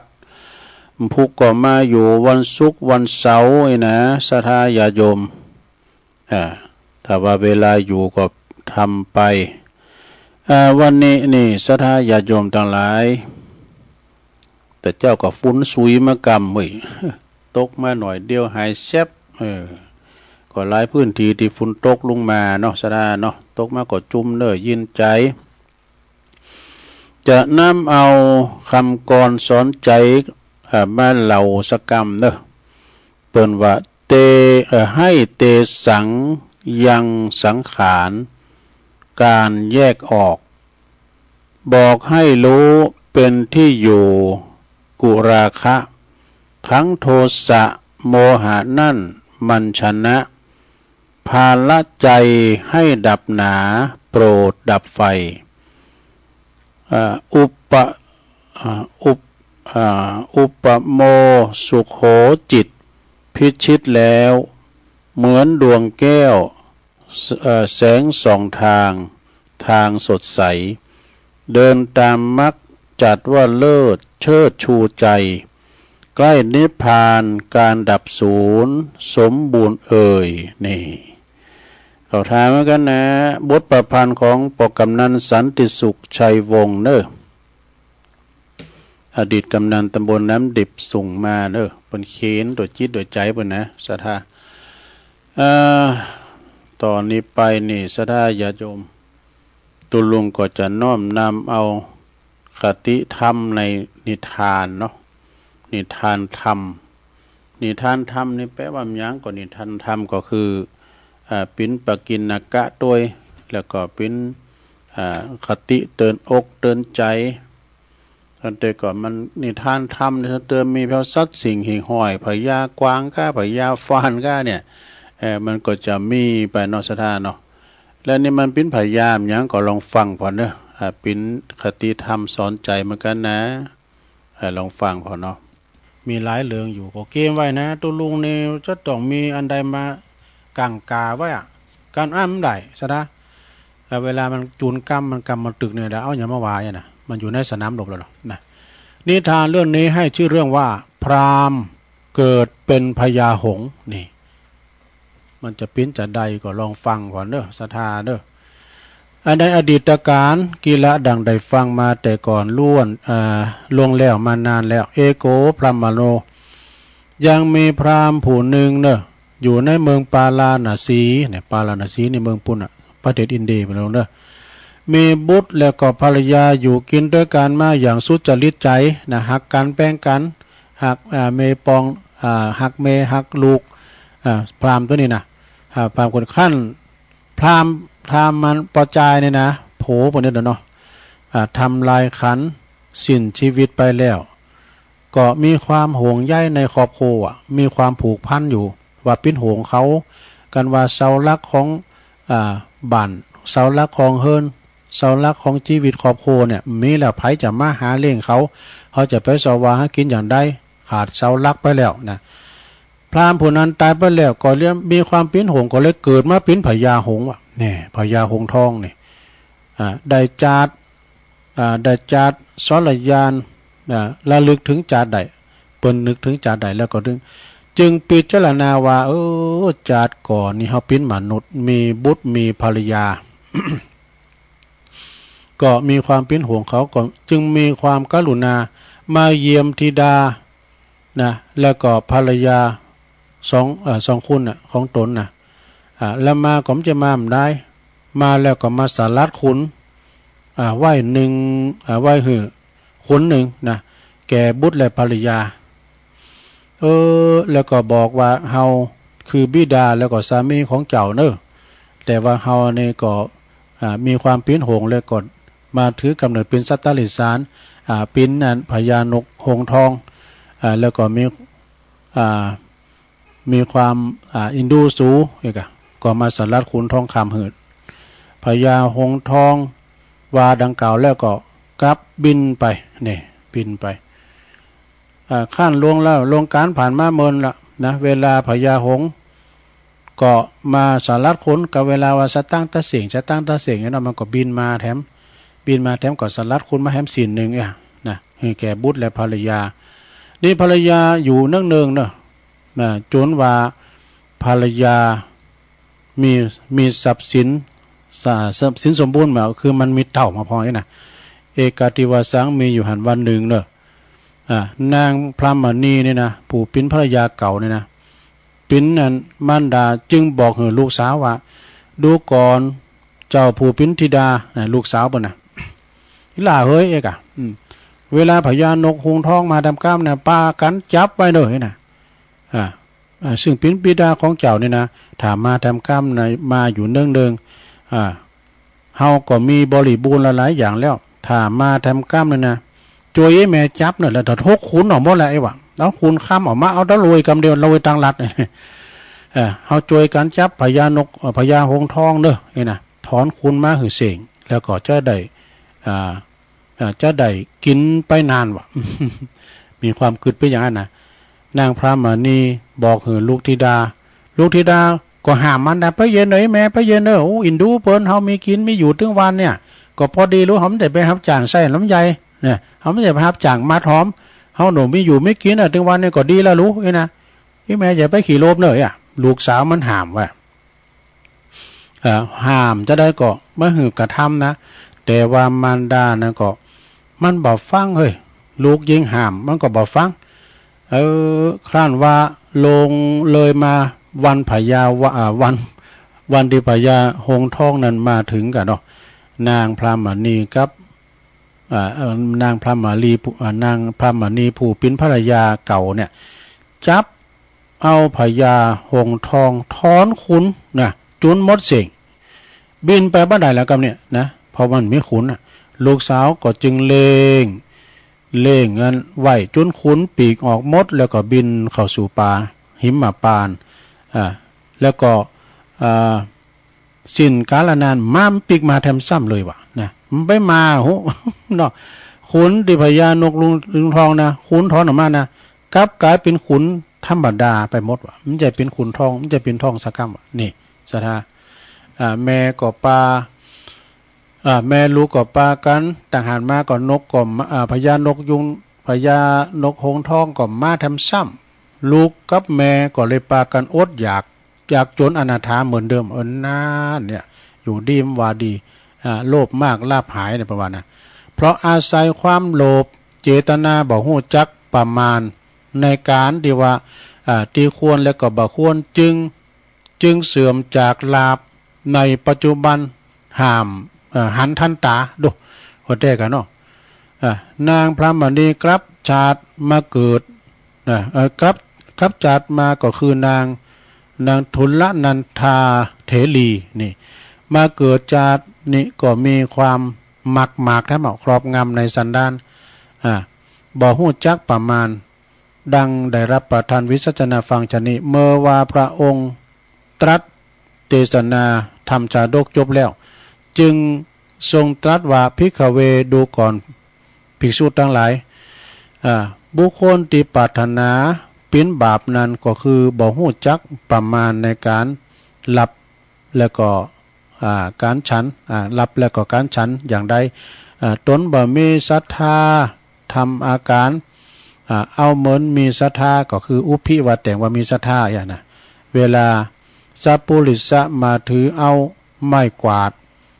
แต่งว่ามากวาดเนี่ยเนาะคือเอาหนาเอาตาเปิ้นเวลาเปิ้นมาก็กวาดแหล่งหนาเนี่ยนะประมาณนะมาคักแหล่งหนาเวลาเปิ้นหันเจ้าอาวาสมาเดาแต่งกำยู่มาบุตรกวาดอันนี้มันนิสัยเฮ้าเก่าก็ผมใจแล้วนะ อันนี้ก็คือคุณธรรมแบบหนึ่งที่แสดงมานิทานเรื่องนี้เรื่องหนึ่งตนดีบ้าใดเป็นอรหันตาก็แสดงจบเพียงเท่าอีเนอะจบไปแล้วสดาญาโยมทั้งหลายพญานกยุงทองมีหลายในหน่อยนี่นะคือมีหลายแบบ แถมแบบหนึ่งก็มีสดาเนอะแบบใดแบบที่ปิ้นเป็ดก็มีนะปิ้นหานก็มีนะเปิ้นมาไข่ท่องคำหืนนั่นน่ะ เป็ดก็มีหานก็มีเป็นมาไข่ท่องคำหืนแล้วก็แม่ก็รู้มีความเพียงพอรู้ปนหาป้อกะแม่มีความโลภเนาะแม่มีความโลภก็เลยว่าก็เลยเป็นอย่างเดียวกันนะโลภมากลาภหายเหมือนกันอันนี้ทำเหลืองเนอะสถานเนอะจบลงไปศรัทธาโลภมากลาภหาย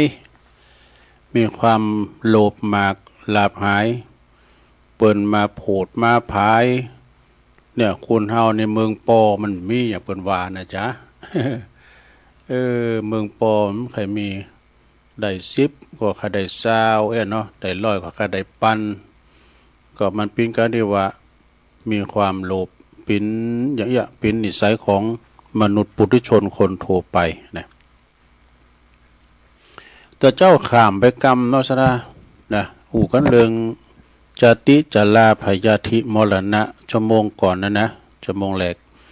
จะมาเสริมทั้งหน่อยหนึ่งจมจะมะ จดหมายกล่อม6ฉบับนี่เจ้าวัดเอาเสริมก็ลืมไปจดหมายกล่อม6ฉบับของพญามักจุฬาที่ส่งมาเตือนเฮาทั้งหลายนี่ซะท่ามันมี6ฉบับกันนะฉบับแรกเป็นว่าฉบับแรกนี่มันเน็บว่าที่บุญ2ค่ามีไหนของซะนะก่อนด้วยว่า2ค่าเนี่ย2ค่าก่อนนี่เป็นมุงค่าเนาะซะนะเนาะมุงค่าที่เป็นไผค่าน่ะมันมุงค่าก็เวลาฝนตกมาพอน้ำย่อยใจค่าเป็นนิมนต์แหละเนี่ยพอแล้วก่อนคุณเฒ่าเก่าเนาะอีตาอีปอยแมวดีวันแต่เวลากินข้าวแล้วก็ไปฮักเอาอันน่ะตอกที่เปิ้นนั้นมัดคานะเอามาจิ้มขิว มันเป็นวิถีชีวิตของเงินคุณบ้านนอกบ้านนาเด้อกันมุงคาให้เตือนในกลุ่มไป3 ปีแล้วมาซ่อนในกำนี้ สมัยมุงคาเนี่ยแล้วก็อยู่ตูบมุงคา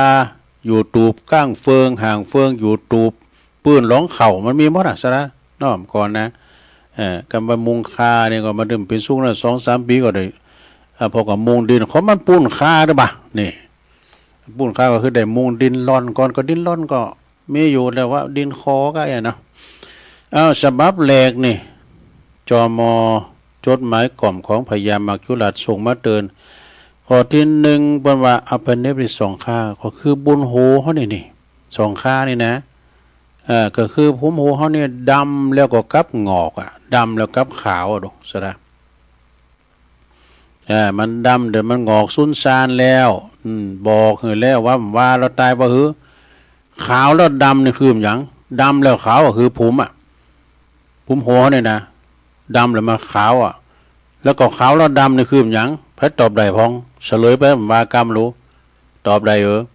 ขาวแล้วดำนี่คืออย่างขอเฮ็ดถอบ เอากันกล่อมให้นี่เนาะ ก็แต้กันเนาะเฮ็ดหอมนี่ก็มันออกใหม่ๆเนี่ยในมันขาวมันเฒ่าเข้าไปเฒ่าไปในมันดำข้อที่2นี่ลงนะข้อที่2นี่เอาไปเน็บไว้ที่ไหนที่หน้าต่างหน้าต่างนี่พินว่าหูโดนี่ลำโพงนี่นะพินว่าหูนี่เป็นใหญ่ในการฟังเนาะนะเอาตาฟังก็ไม่ได้เอาหูดังฟังก็ไม่ได้ก็เอาหูฟังมีความเป็นใหญ่ในการฟังการเป็นว่า2คุณเนี่ยคุณหูหนูกับเนี่ยก็คุณเนี่ยไปลักไก่เพิ่นเขาไปแกงหมูนะบ่ะไอ้หัวไหน อย่าว่าไอ้หัวไหนมันหัวมันดีเนาะแกงหมูนะไอ้หัวไหนคิดไปปูนักไปปากนักปูลายไหน เอาไปเน็บที่หูเด้อสระเด้อที่หน้าต่างในหูนี่มันฟังเขานี่ ระบบหูมันไม่ค่อยดีละนะระบบหูมันได้อย่างคนทำก่อนที่มาไปจอมเป็ดอ่ะควิดเอาแต่จันร้ายอ่ะแล้วเจ้าของมาหันใส่กันเนาะบนเล่งป่าเนี่ยมาจอมเป็ดที่โบกป่าพวกนี้เนาะไม่ยี่ไปดีเห็นไหนก็ป่าบนเล่งเนี่ยมาควิดเอาเบ็ดเอาเนี่ยยี่หื้อน่ะจะได้เนี่ยคุณเท่าเนี่ยคนดักวิดว่ะควิดเอาที่ว่ะก็เดินยกมมมาหือพอว่าหือเจ้ามันพอนะดูโอ้ได้จะหลายวะอย่ามาโอดเพิ่นอยู่วะคุณหูบัดดีเลยข้อที่3นี่เอาไปเน็บไว้ที่ประตูบ้านเนี่ย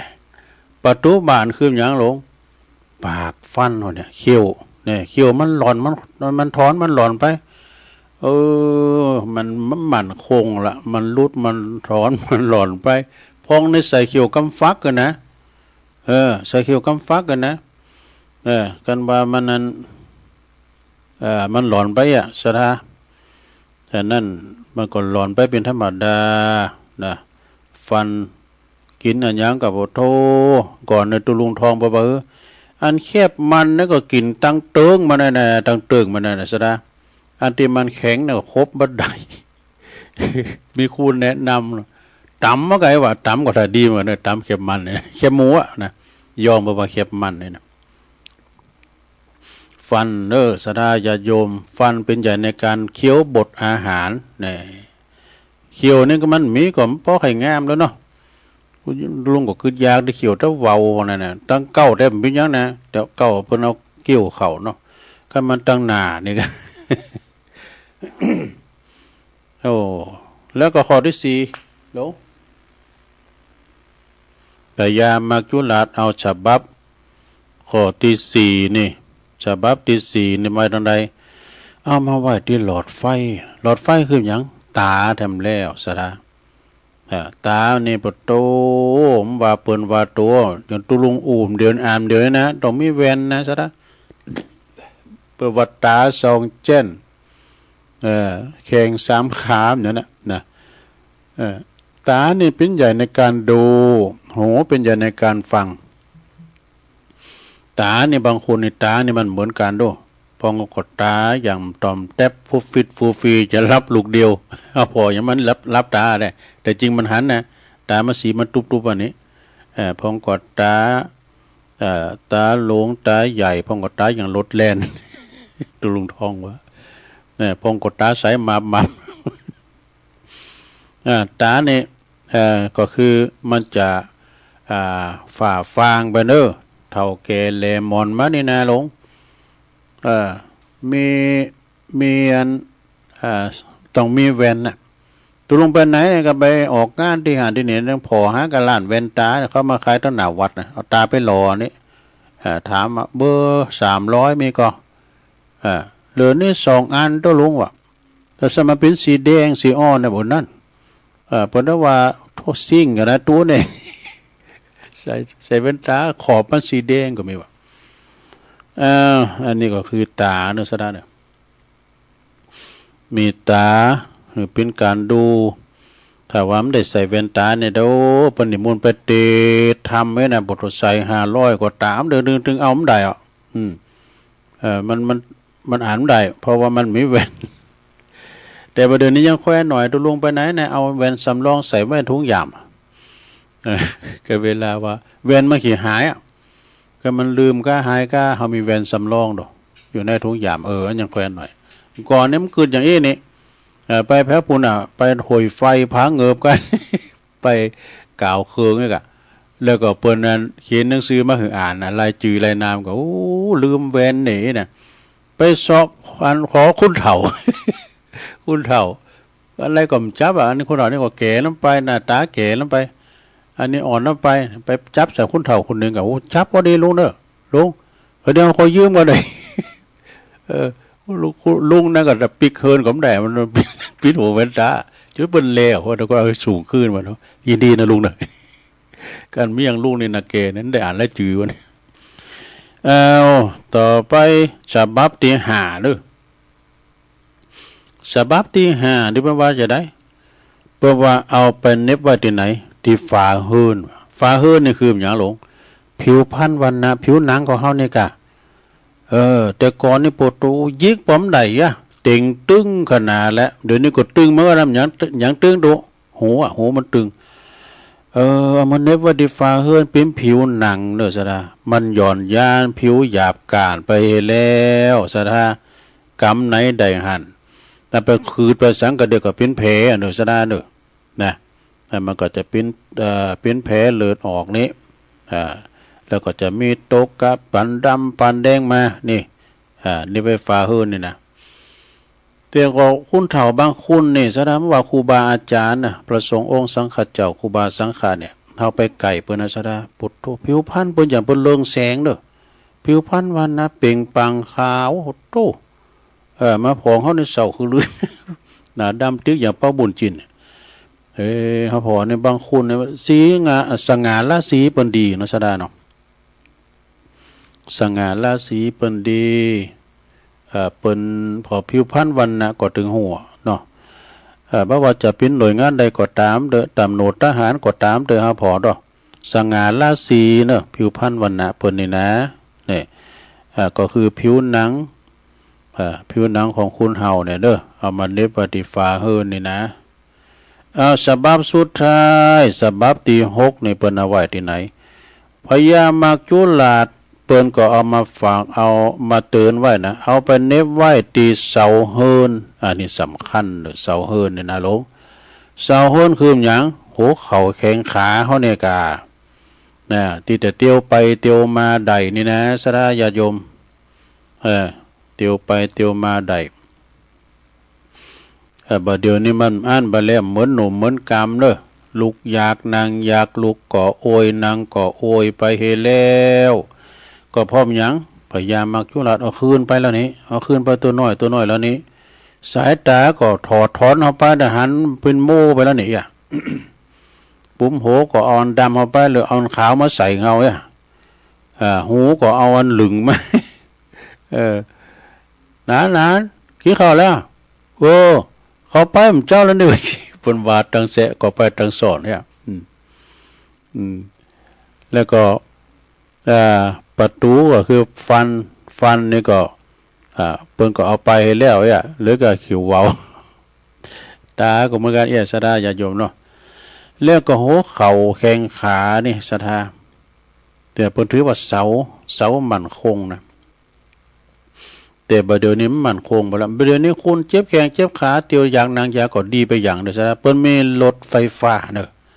แต่ไปหันมานี่สบายเปิ้นมีรถไฟฟ้าไปแอววัดแอวว่าก็ได้ซะนะมีรถไฟฟ้าไป3ล้อนะอันนี้ก็คือจดหมาย6ฉบับของพญามักจุฬาชเอาเฮาไปเตือนน้อยเด้อศรัทธามันพาเขาไปเตือนน้อยเนี่ยเป็นเรื่องว่าในธรรมนะยังต่างๆเป็นอนิจจังทั้งนั้นใจโตตนบังคับบัญชาไม่ได้ไปเกิดเด้อไปแก่เด้อไปเจ็บเด้อไปตายมันห้ามบ่ได้เฮ้ยไปกดที่ไหนกดถึงห้ามบ่ได้แม้แต่องค์พระสัมมาสัมพุทธเจ้าก็ยังห้ามได้ก็ยังเข้าสู่นิพพานนะสู่นิพพานก็คือลมหายใจจากกันเหมือนกันนะไผจะไปอยู่ก้ำฟ้าเนาะนะมันเป็นวัย4วัยก็คือวัยเตาะแตะวัยเต่งตึงวัยตรงเตงวัยตุ่มตาง แล้วก็วัยต้องตาย มันเหมือนกันหมดมันมีเหมือนกันหมดอายุวัยยะก็คือความเสริมเนาะเสริมไปถึงวัน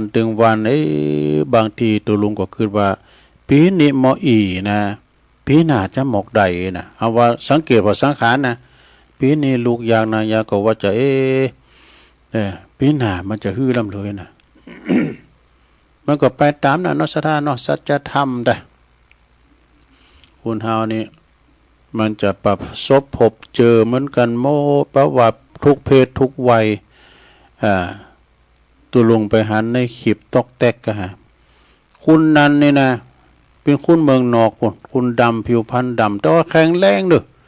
เปิ้นประโกฏไส้งามครับอย่างนี้นะเปิ้น ยกน้ำหนักเลยนะเปิ้นถ่ายตอนนี้ที่เปิ้นแข็งแรงแต่เปิ้นถ่ายทำกล้ามตอนที่เปิ้นลุกยากนั่งยากซะนะแต่ก็เปิ้นยังหนุ่มอยู่นะให้จะเป็นศึกศักดิ์ล่ะเป็นปีลุ่มงอยเป็นปีลุ่มงอยก็คือเปิ้นอ่อนกล้ามเนื้ออ่อนแรงเปิ้นได้พยุงเตียวไปนานเสียดายกล้ามปิ้นหมัดลงเอ้ยก็ยังปีนั่น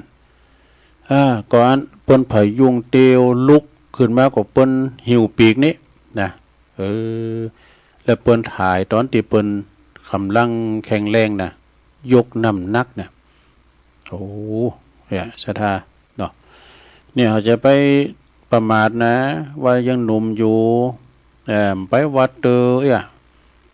ก็ไปกินแบตตานตีหันตีนี่ก็ไปยามเมื่อที่มันเตียวใดไปปิ่นเนี่ยนะลงเด้อนะให้มันหน่อยเนี่ยแต่เหลือก็นะใครไปนี่ตื้อก่อนนะเจ็บแข้งเจ็บขาให้ไปนิดตื้อก่อนนะมันสังขารบ่อำนวยเลยเนาะสดาญาโยมทั้งหลายเนาะ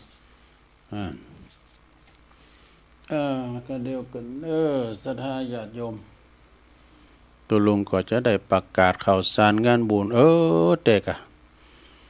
วัดติดทำว่าไม่ได้ติดจะก้าวเนี่ยอันนี้ก็ขอประกาศไล่นามในแม่จันเขาเนอะจะแม่จันลงสายในแม่จันยานนะเขานี่พี่น้องบ้านหิมกวงหิมกวงอำเภอสันทรายจังหวัดเชียงใหม่เมื่ออ่านเปิดมาก็ปะตุลุงก็เอาไว้ใส่วัดดินในห้องกระจกนะอันนี้เปิดมาก็มาตานถึง2ถึงหลวงพ่อตัวแล้วก็เวมาติตุลุงเปิดว่าฟังตุลุงถึงวันนี่นะฟังรายการตุลุงอยู่นะแต่ก็โทมได้มันก็ฟังตลอดก็มีแม่จันยานะแม่จันยานะแล้วก็มีแม่โบแก้วยานะนางอัมไพตัวนางสาวสุกัญญายานะเนเปิ้นอยู่บ้านริมกวงอำเภอสันทรายรวมทำบุญการนำกาไฟหลวงพ่อกันเตียกันทำตัวก็ขออนุโมทนาแล้วก็ขอบคุณตังตูปีอ้ายนี่เป็นอยู่กูขีเล็กเนี่ยมาดำโห เอาปอนนี่เกิดได้มาจานเขาปอนกันถึงหลงถึงหลายวันหนาวันตายก็ตีธรรมเนาะสัปปิติโยวิวาจันตุสัพพะโลโกวินาสตุมาเตภวัตวันตะลายโยสุขีติคายุโกภวะอภิวาตานาสีลิสานิจังวุธาปัจจายโนจัตตาโลธรรมาวัฏันติอายุวันโนสุขังปะลังเอาแล้วอยู่ดีมีสุขวันพุกนี้ก็จะได้เสาะก้อนไก่มาแถมนะเป็นธรรมมรดกธรรมจ้าของปนนันปั้นแม่ฟองอินมาดในกำจ้าวันวานี่ก็6 โมงถึง7 โมงก็มรณสติคำสอนของตุลุงอุ้ยหลวงปู่หลวงพ่อบุญปันปุญญธรรมโมมาเตศก็เป็นธรรมเป็นอันบรรยายเป็นธรรมบรรยายนะธรรมบรรยายอันนี้ขอประกาศข่าวสารงานบุญก่อนศรัทธาตุลุงกำลังเปิดมือถือนี่นะเจิญรวมทำพิธีวางศิลาฤกษ์สร้างเจดีย์ณที่วัดดับไพตำบลศรีภูมิอำเภอเมืองจังหวัดเชียงใหม่ในวันที่15 มิถุนายนบุญเดินหน้ากันเนาะเวลา 14.30 น.กำหนดการบ่าย 2นี่ก็พระสงฆ์แล้วก็คณะเจ้าภาพถึงที่สถานบริเวณพิธีแล้วก็เวลาบ่าย 2 กึ่งนั้นก็ไหว้พระรับศีลเวลาบ่าย 2:39 นั่นก็พระสงฆ์จะได้จำเริญพระพุทธมนต์เวลาบ่าย 2:59 ประกอบพิธีวางศิลาฤกษ์เจดีย์วัดดับไพเวลา4 โมงแรงถวายทายธรรมแด่พระสงฆ์อนุโมทนาเป็นเสร็จพิธีคณะเจ้าภาพคณะศิษย์เจ้าภาพอุปถัมภ์คณะศิษย์ญาณุศิษย์ของพระเดชพระคุณพระพรหมมงคล หลวงปู่ทองศิริมังคโลอดีตเจ้าอาวาสวัดพระธาตุเจ้าสลิจอมตองอดีตที่ปรึกษาเจ้าคณะภาค7แล้วก็คุณแม่จันฟองกิ่วแก้วพร้อมกับลูกหลานเด้อแล้วก็บริษัทเพชรอินทรีย์ทรานสปอร์ตบริษัทเขมรัฐทรานสปอร์ตเด้ออันนี้วันที่15เด้อที่วัดดับภัยอาจารย์ประครูเพิ่นสูงมาประกาศแล้วก็ทำงานหนึ่งนี่ศรัทธาญาติโยมทำงานหนึ่งก็คือวันเนี้ยนะศรัทธาเนื่องจากว่าอาจารย์ท่านพระมหาวิษณุจารุธรรมโมอดีตเจ้าวาดวัดเจริญเปิ้นได้ถึงแก่มรณภาพลงไปตั้งวัดและก็ญาติโยมตั้งศพบำเพ็ญกุศลตั้งแต่วันที่13ถึง18พฤษภาคมเด้อแล้วก็ในการนี้ก็ขอนิมนต์แล้วก็เชิญชวนคณะครูบาอาจารย์พระเผยแผ่ธรรมนะนักจัดรายการแล้วก็คืนสีขาวแล้วก็ญาติโยมทุกคนทุกท่านได้เดินทางไปรวมทำบุญในวันที่15พฤษภาคมก็คือวันเนี้ยนึกวันเนี้ยนะศรัทธาไปรวมกันไปตอมกันรวมกันเวลาบ่าย2 โมงเนอะบ่าย2 โมงนะที่วัดเจริญนะบ่าย2 14.00 นนี่ถึงวัดเจริญนะจึงแจ้งมาเปิดสาบแล้วก็รวมทำบุญโดยพร้อมเพรียงกันพระครูอภิวัฒนวิกรมนะได้ฝากประกาศมาเด้อศรัทธาแล้วก็มีแถมเนี่ยนะศรัทธาญาติโยมมีข่าวสารงานบุญอันนี้ก็งานประชุมกันพุ่นที่วัดแม่ห้องไคร้นะเพิ่นจะมีการประชุมกันนะมีประชุมเกี่ยวกับเรื่องที่ว่าจะปรึกษาหารือกับเรื่องหลอดเต้นครับสังเนนาสราที่วัดแม่ห้องไคร้ในวันที่25บุญเด้อไม่นี่แหละกลุ่มพระนักจัดรายการอันนี้ศรัทธาไปกันเด้อมีไหนนี่การประกอบนิมนต์เชิญชวนประชุมขอรวมประชุมกันเนาะพันนักเผยแผ่ธรรมแล้วก็ผู้จัดรายการวิทยุฝ่ายฆราวาสก็ดีวิทยุธรรมะคืนสีขาวแล้วก็เครือข่ายคืนสีขาวเนื่องจากกิจกรรมเครือข่ายคืนสีขาวเพิ่งก็มีการหล่อเต้นพรรษาได้ดำเนินมาต่อเนื่องกันกูปีนี้เป็นปีที่18แล้วเด้อเพิ่งก็จะมีการ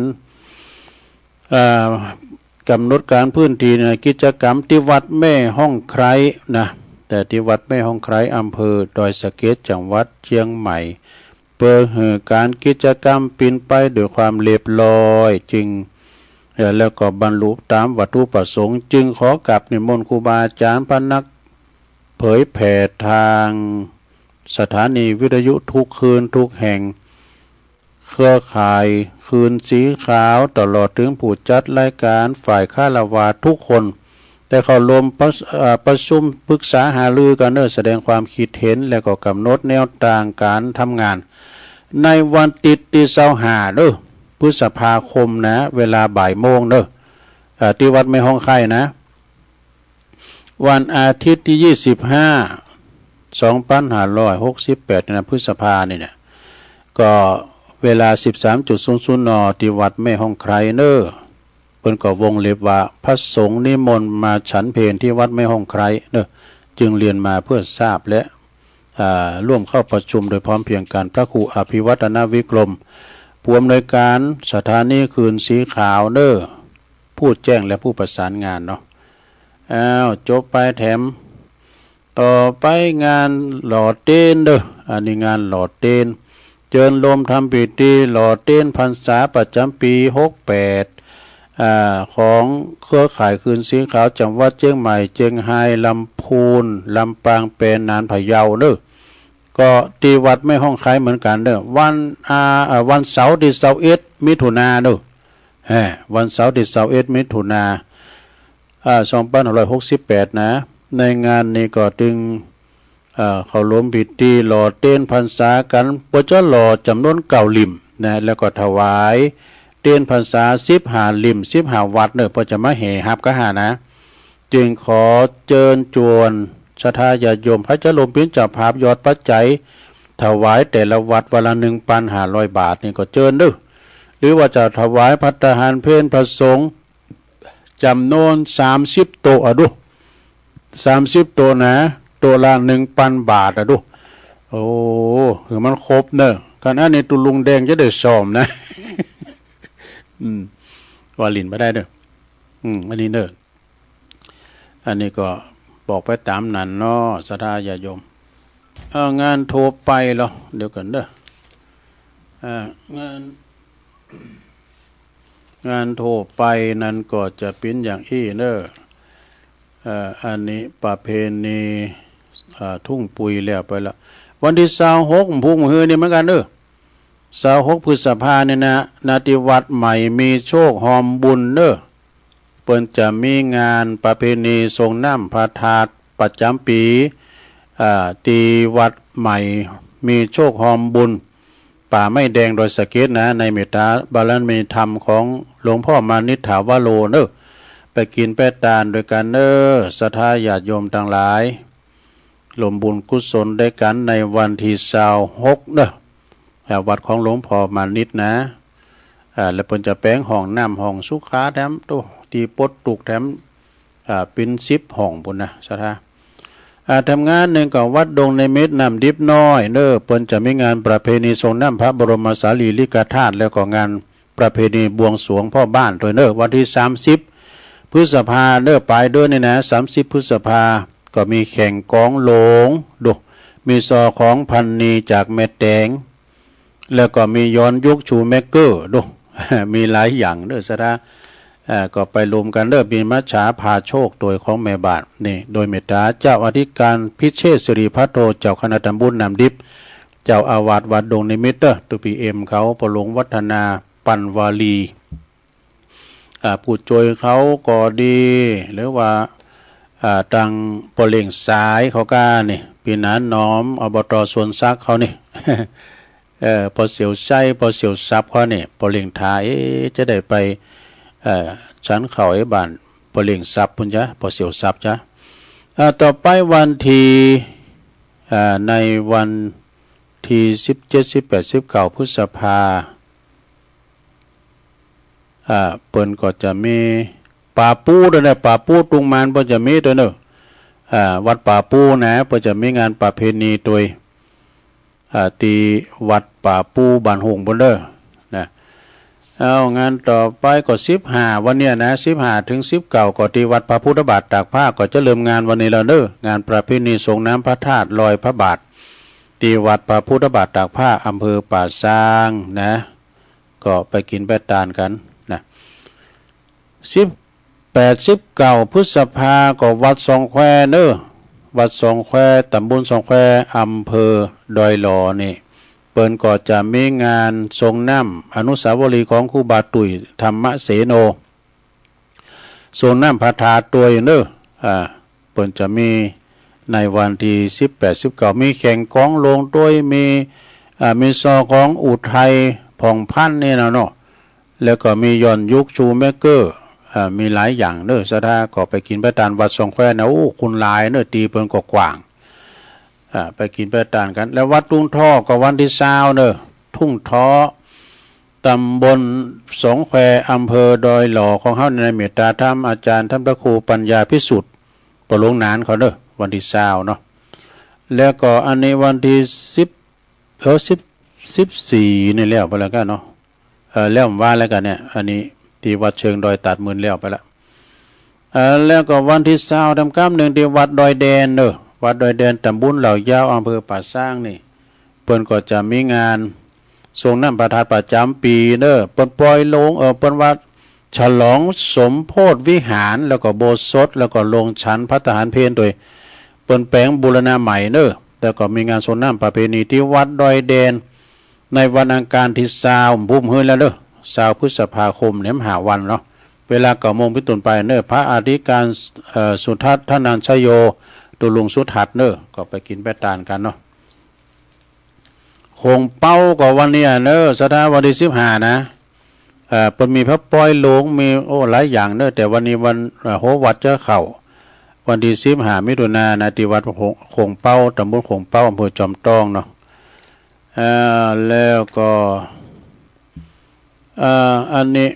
เอาวันที่7ที่8มิถุนายนเด้อ7-8มิถุนายนนี่ก็งานประเพณีส่งน้ำพระธาตุแล้วก็รูปหล่อร้อยองค์ของครูบาดวงแก้วยานวิชโย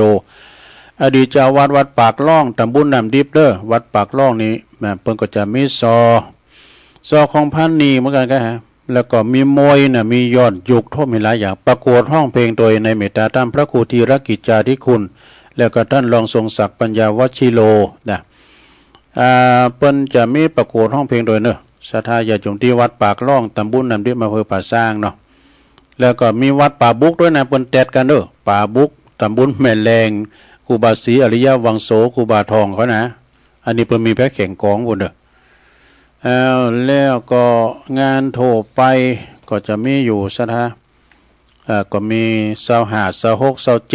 27พฤษภานี่ก็เพิ่นจะมีงานประเพณีใส่ขันดอกปูชาเสาอินทขินที่วัดอินทขินอำเภอป่าซางเด้อเพิ่นจะมี3วัน3คืนด้วยกันในเมตตาธรรมพระครูสุตตคุณวัฒน์อาจารย์และก็ท่านพระปลัดพานุวัฒน์เขมานันโทที่วัดอินทขินเด้อ25 26 27พฤษภานะฮะเอางานต่อไปทำงานนี่อันนี้ที่ไหนอันนี้ก็วันที่2ที่3ก็หลายตีเนอะวันที่2ที่3มิถุนายนนี้เพิ่นจะเป็นวันส่งน้ำพระธาตุประจำปีที่วัดน้ำดิบหลงเนอะน้ำดิบหลงก่อนในเมตตาธรรมพระปลัดรัตตัญญูรัตนวันโนเนาะตุปีอามเขานี่เพิ่นจะมีนี่ก็เป็นประเพณีมาเก่าแก่โบราณตั้งแต่สมัยตุนาเขาแล้วดูมาถึงพระปลัดรัตตัญญูตุปีอามเขานี่นะแล้วก็จะมีแถมบุญมันตรงกันเนี่ยวัดดอนจืนดังนู้วัดดอนจืนตำบลดอยหล่อนะในเมตตาธรรมพระครูมานัสสุทธิกรในนะวัดป่าล้านเนอโดยเมตตาธรรมพระครูปิยศิลวิเชียรนี่วัดบ้านขวางตัวนั้นดูอำเภอเมืองบุญนะละปูนแล้วก็พระเจ้าสลิมวานด้วยกันเนาะมันแตดกันหลายตีบ้านโฮ่งนะสับปุงน้อยตัวเนี่ยวัดสับปุงน้อยตำบลม่วงน้อยอำเภอป่าซางอันนี้ครูบาอ่ายเนอะเมตตาธรรมอาจารย์ท่านตุปีเครูปหล่อเนาะเจ้าวัดแล้วก็วัดตาตุมด้วยดูโอ้หลายตีเนอะวันที่2ที่3นี่นะหลายตีเหมือนกันเนาะเอาละศรัทธาญาติโยมจบในการประกาศข่าวสารงานบุญวันพุธก็มาประกาศแถมนะเนาะเป็นการกระตุ้นเนาะการประกาศนี่เป็นการกระตุ้นการทำบุญต่างๆนี่นะศรัทธาญาติโยมทั้งหลายเนาะเป็นการกระตุ้นบอกเอิญเชิญชวนพี่น้องศรัทธามากินมาทานรวมบุญกุศลด้วยกันนะอันนี้ก็วัดมณฑาทิพย์55บุญรัตน์ บุญญารัตน์แล้วก็วัดพรหมมงคลตาล่อ28โดยฟ้าประธานนี่ตักมาตั้งหลายแล้วก็ชมรมสกาย73กลุ่มนักจัดรายการแล้วก็นวลนิชาวชาติก็ตักมาตั้งหลายแม่จันเลื่อนใสตื่นมาจับพอดีฟังตุลุงดีละแล้วก็อันนี้จากดอยน้อยพัฒนาหนองหานสันทรายฟังอยู่แม่แดงอามพรจากเต็นดอกไม้ปุ้นจอมตองเด้อพุทธนิมิตสาวคุ้มตะวันนี่อันนี้เมืองวะเหมือนกันสันกับดอยสะเก็ดเนาะแม่ครูธัญญาจากกศนโดยนะบุญส่งจากลำปางไวสานะครับเด้อแม่อาลีจากตุนเปาสันกำแพงแล้วก็ท่านพระครูสุจินธรรมานุวัตรปิชาจากวัดป่าตานไวสานะครับเด้อแล้วก็ห้วยงูนอันนี้มีแม่หลวงสายฝนจันกุณะพี่น้องหลายปิ้งน้องผ่าขาวเด้อแล้วก็โยมยุพินหอมลาปีน้อยนี่ฟังจากหน้าสารกลางบ้านแม่ยกฝ่ายหินสัดเจนดีโยมกนกพิชัยนาล้านนาพันธ์นะห้วยงูในฝางบ่ได้ฟังอยู่แล้วก็มีแม่สิรินทิพย์บุญเลิศจากปุ้นปัญญวนกรุงเทพฯฟังออนไลน์เนาะบารมีวังใจชิดเข้ามาพอดี พี่ใหญ่ไต้โหเฮาก็มาพอดีอันนี้ก็เปิ้นตักมาทางไลน์เมตตาธรรมหลวงพ่อท่านพระครูสันติเจติยากรคน คนบนดอยงูไง ก็ตักมาทางหลายครูบาอาจารย์ประกอบฟังกันหลายนะไหวสารในเมตตาธรรมหลวงปอพระครูโชติสุวรรณสอนโดยเนอร์วัดศาลาตำบลน้ำแพร่เอาละตุลุงตักทางหลายเรียบร้อยต่อไปก็จะเปิดสายหน้าไม้นอนตักตายพี่น้องโทรมาแจ้งผลการหับฟังเนอะเจริญปอน เจ้าวันซาเจ้าวันนี้เป็นไปวัดเจ็ดลินเนาะยายก็สุขภาพดีได้ไปในเจ้าก็ห้อมท่านอาจารย์บรรยงไปแล้วเด้อเจ้าอนุโมทนาตัวยที่ได้ไปเด้อเจ้าแต่ว่าจงวงที่2ท่านท้ายในยายก็คิดก้อนตุยเด้อเจ้ามันเป็นก้อนวันนี้จะเข้าทางเด้อเจ้าตูลุงบอกความตายมี8อย่างจักไปอ่านยังบ่เท่าไปเขาวัดมันบอกเพิ่งหนูอยู่รอหือเท่าว่าหูเจ้ามรณาเวลาใดคือนึกถึงความตายไว้บ่อยๆมันเลือนน้อยลงไปทุกคืนวันเวลาใดยามใดจะดับขันว่าหูวันเวลาจะฆ่าใดคือนึกถึงความตายเอาไว้เจ้าบ่ตั้นเท่าอาจตายก็ได้นะมันบอกว่าหูวันเวลายามใดกาเจ้าสายหรือบ่ายเย็นไก่ความตายเข้ามาทุกนาทีชีวิตนี่ดีเลยหรือเอาไว้ยังบ่ตายอยู่วัดนี้อยู่ต่อไปอยู่ชดใจเวรกรรมที่ทำมาธรรมดาเกิดมาวิชาดับเลี้ยวหนกลับเกิดใหม่ในโลกลามนุษย์สุดแต่กรรมที่ทำมาอนัตตาอย่าหวังจริงจังเลยเจ้าไหว้สาเจ้าสายต่อไปเจริญปอน ไหว้สาครับลุงที่ตักฟังเดียวปอนนานประเสริฐเนาะตั้งแต่3 โมงครับชัดเจนดีเนาะยังชัดเจนครับครั้งที่ตัดไทยนี้ที่คำวิดีโอสีคำเรดิโอเนาะการฟังคำเอาหัวใจกินใจกายคำนอกอันเป็นวันนำคำสอนแม่น่ะฟังไปเขาก็พิจารณาสิ่งที่ทำไปกินต้านไปเนาะนั้นยินดีชุกของวันเราขออันกำลังใจคำได้ขอทุกได้อยู่ดีมีชุกเขาเป็นขอทุกใจเกิดการปลอมสาธุยินดีเด้อพี่น้องบ้านไกลพี่น้องบ้านไกลพุทธวนาน้อยนาแดงพวกนั้นน่ะเจริญปอนเจ้าแก่ไฟสาเจ้าตุลุงวันนี้ก็มีบุญแหลมวันเด้อตื่นขึ้นมาฟังตุลุงตุมาเพลงมาแล้วเด้อแม่สุกแก้วศิลพรสิทธิ์เตี้ยเด้อเจ้าฟังตุลุงเจ้ามาแล้วเด้อเจ้า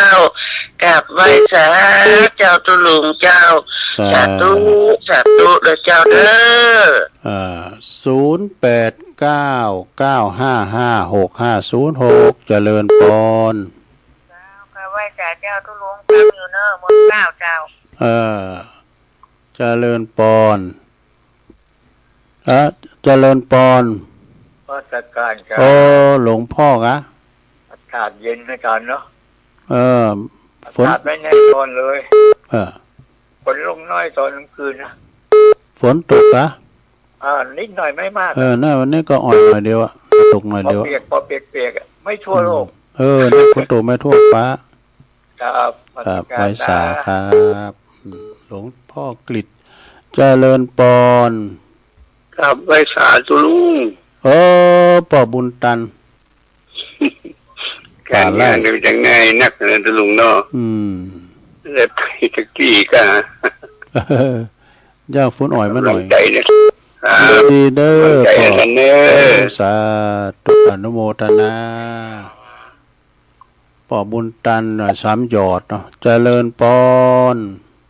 กราบไหว้สาเจ้าตุลุงแม่สีทอนบ้านแม่ของเน้อ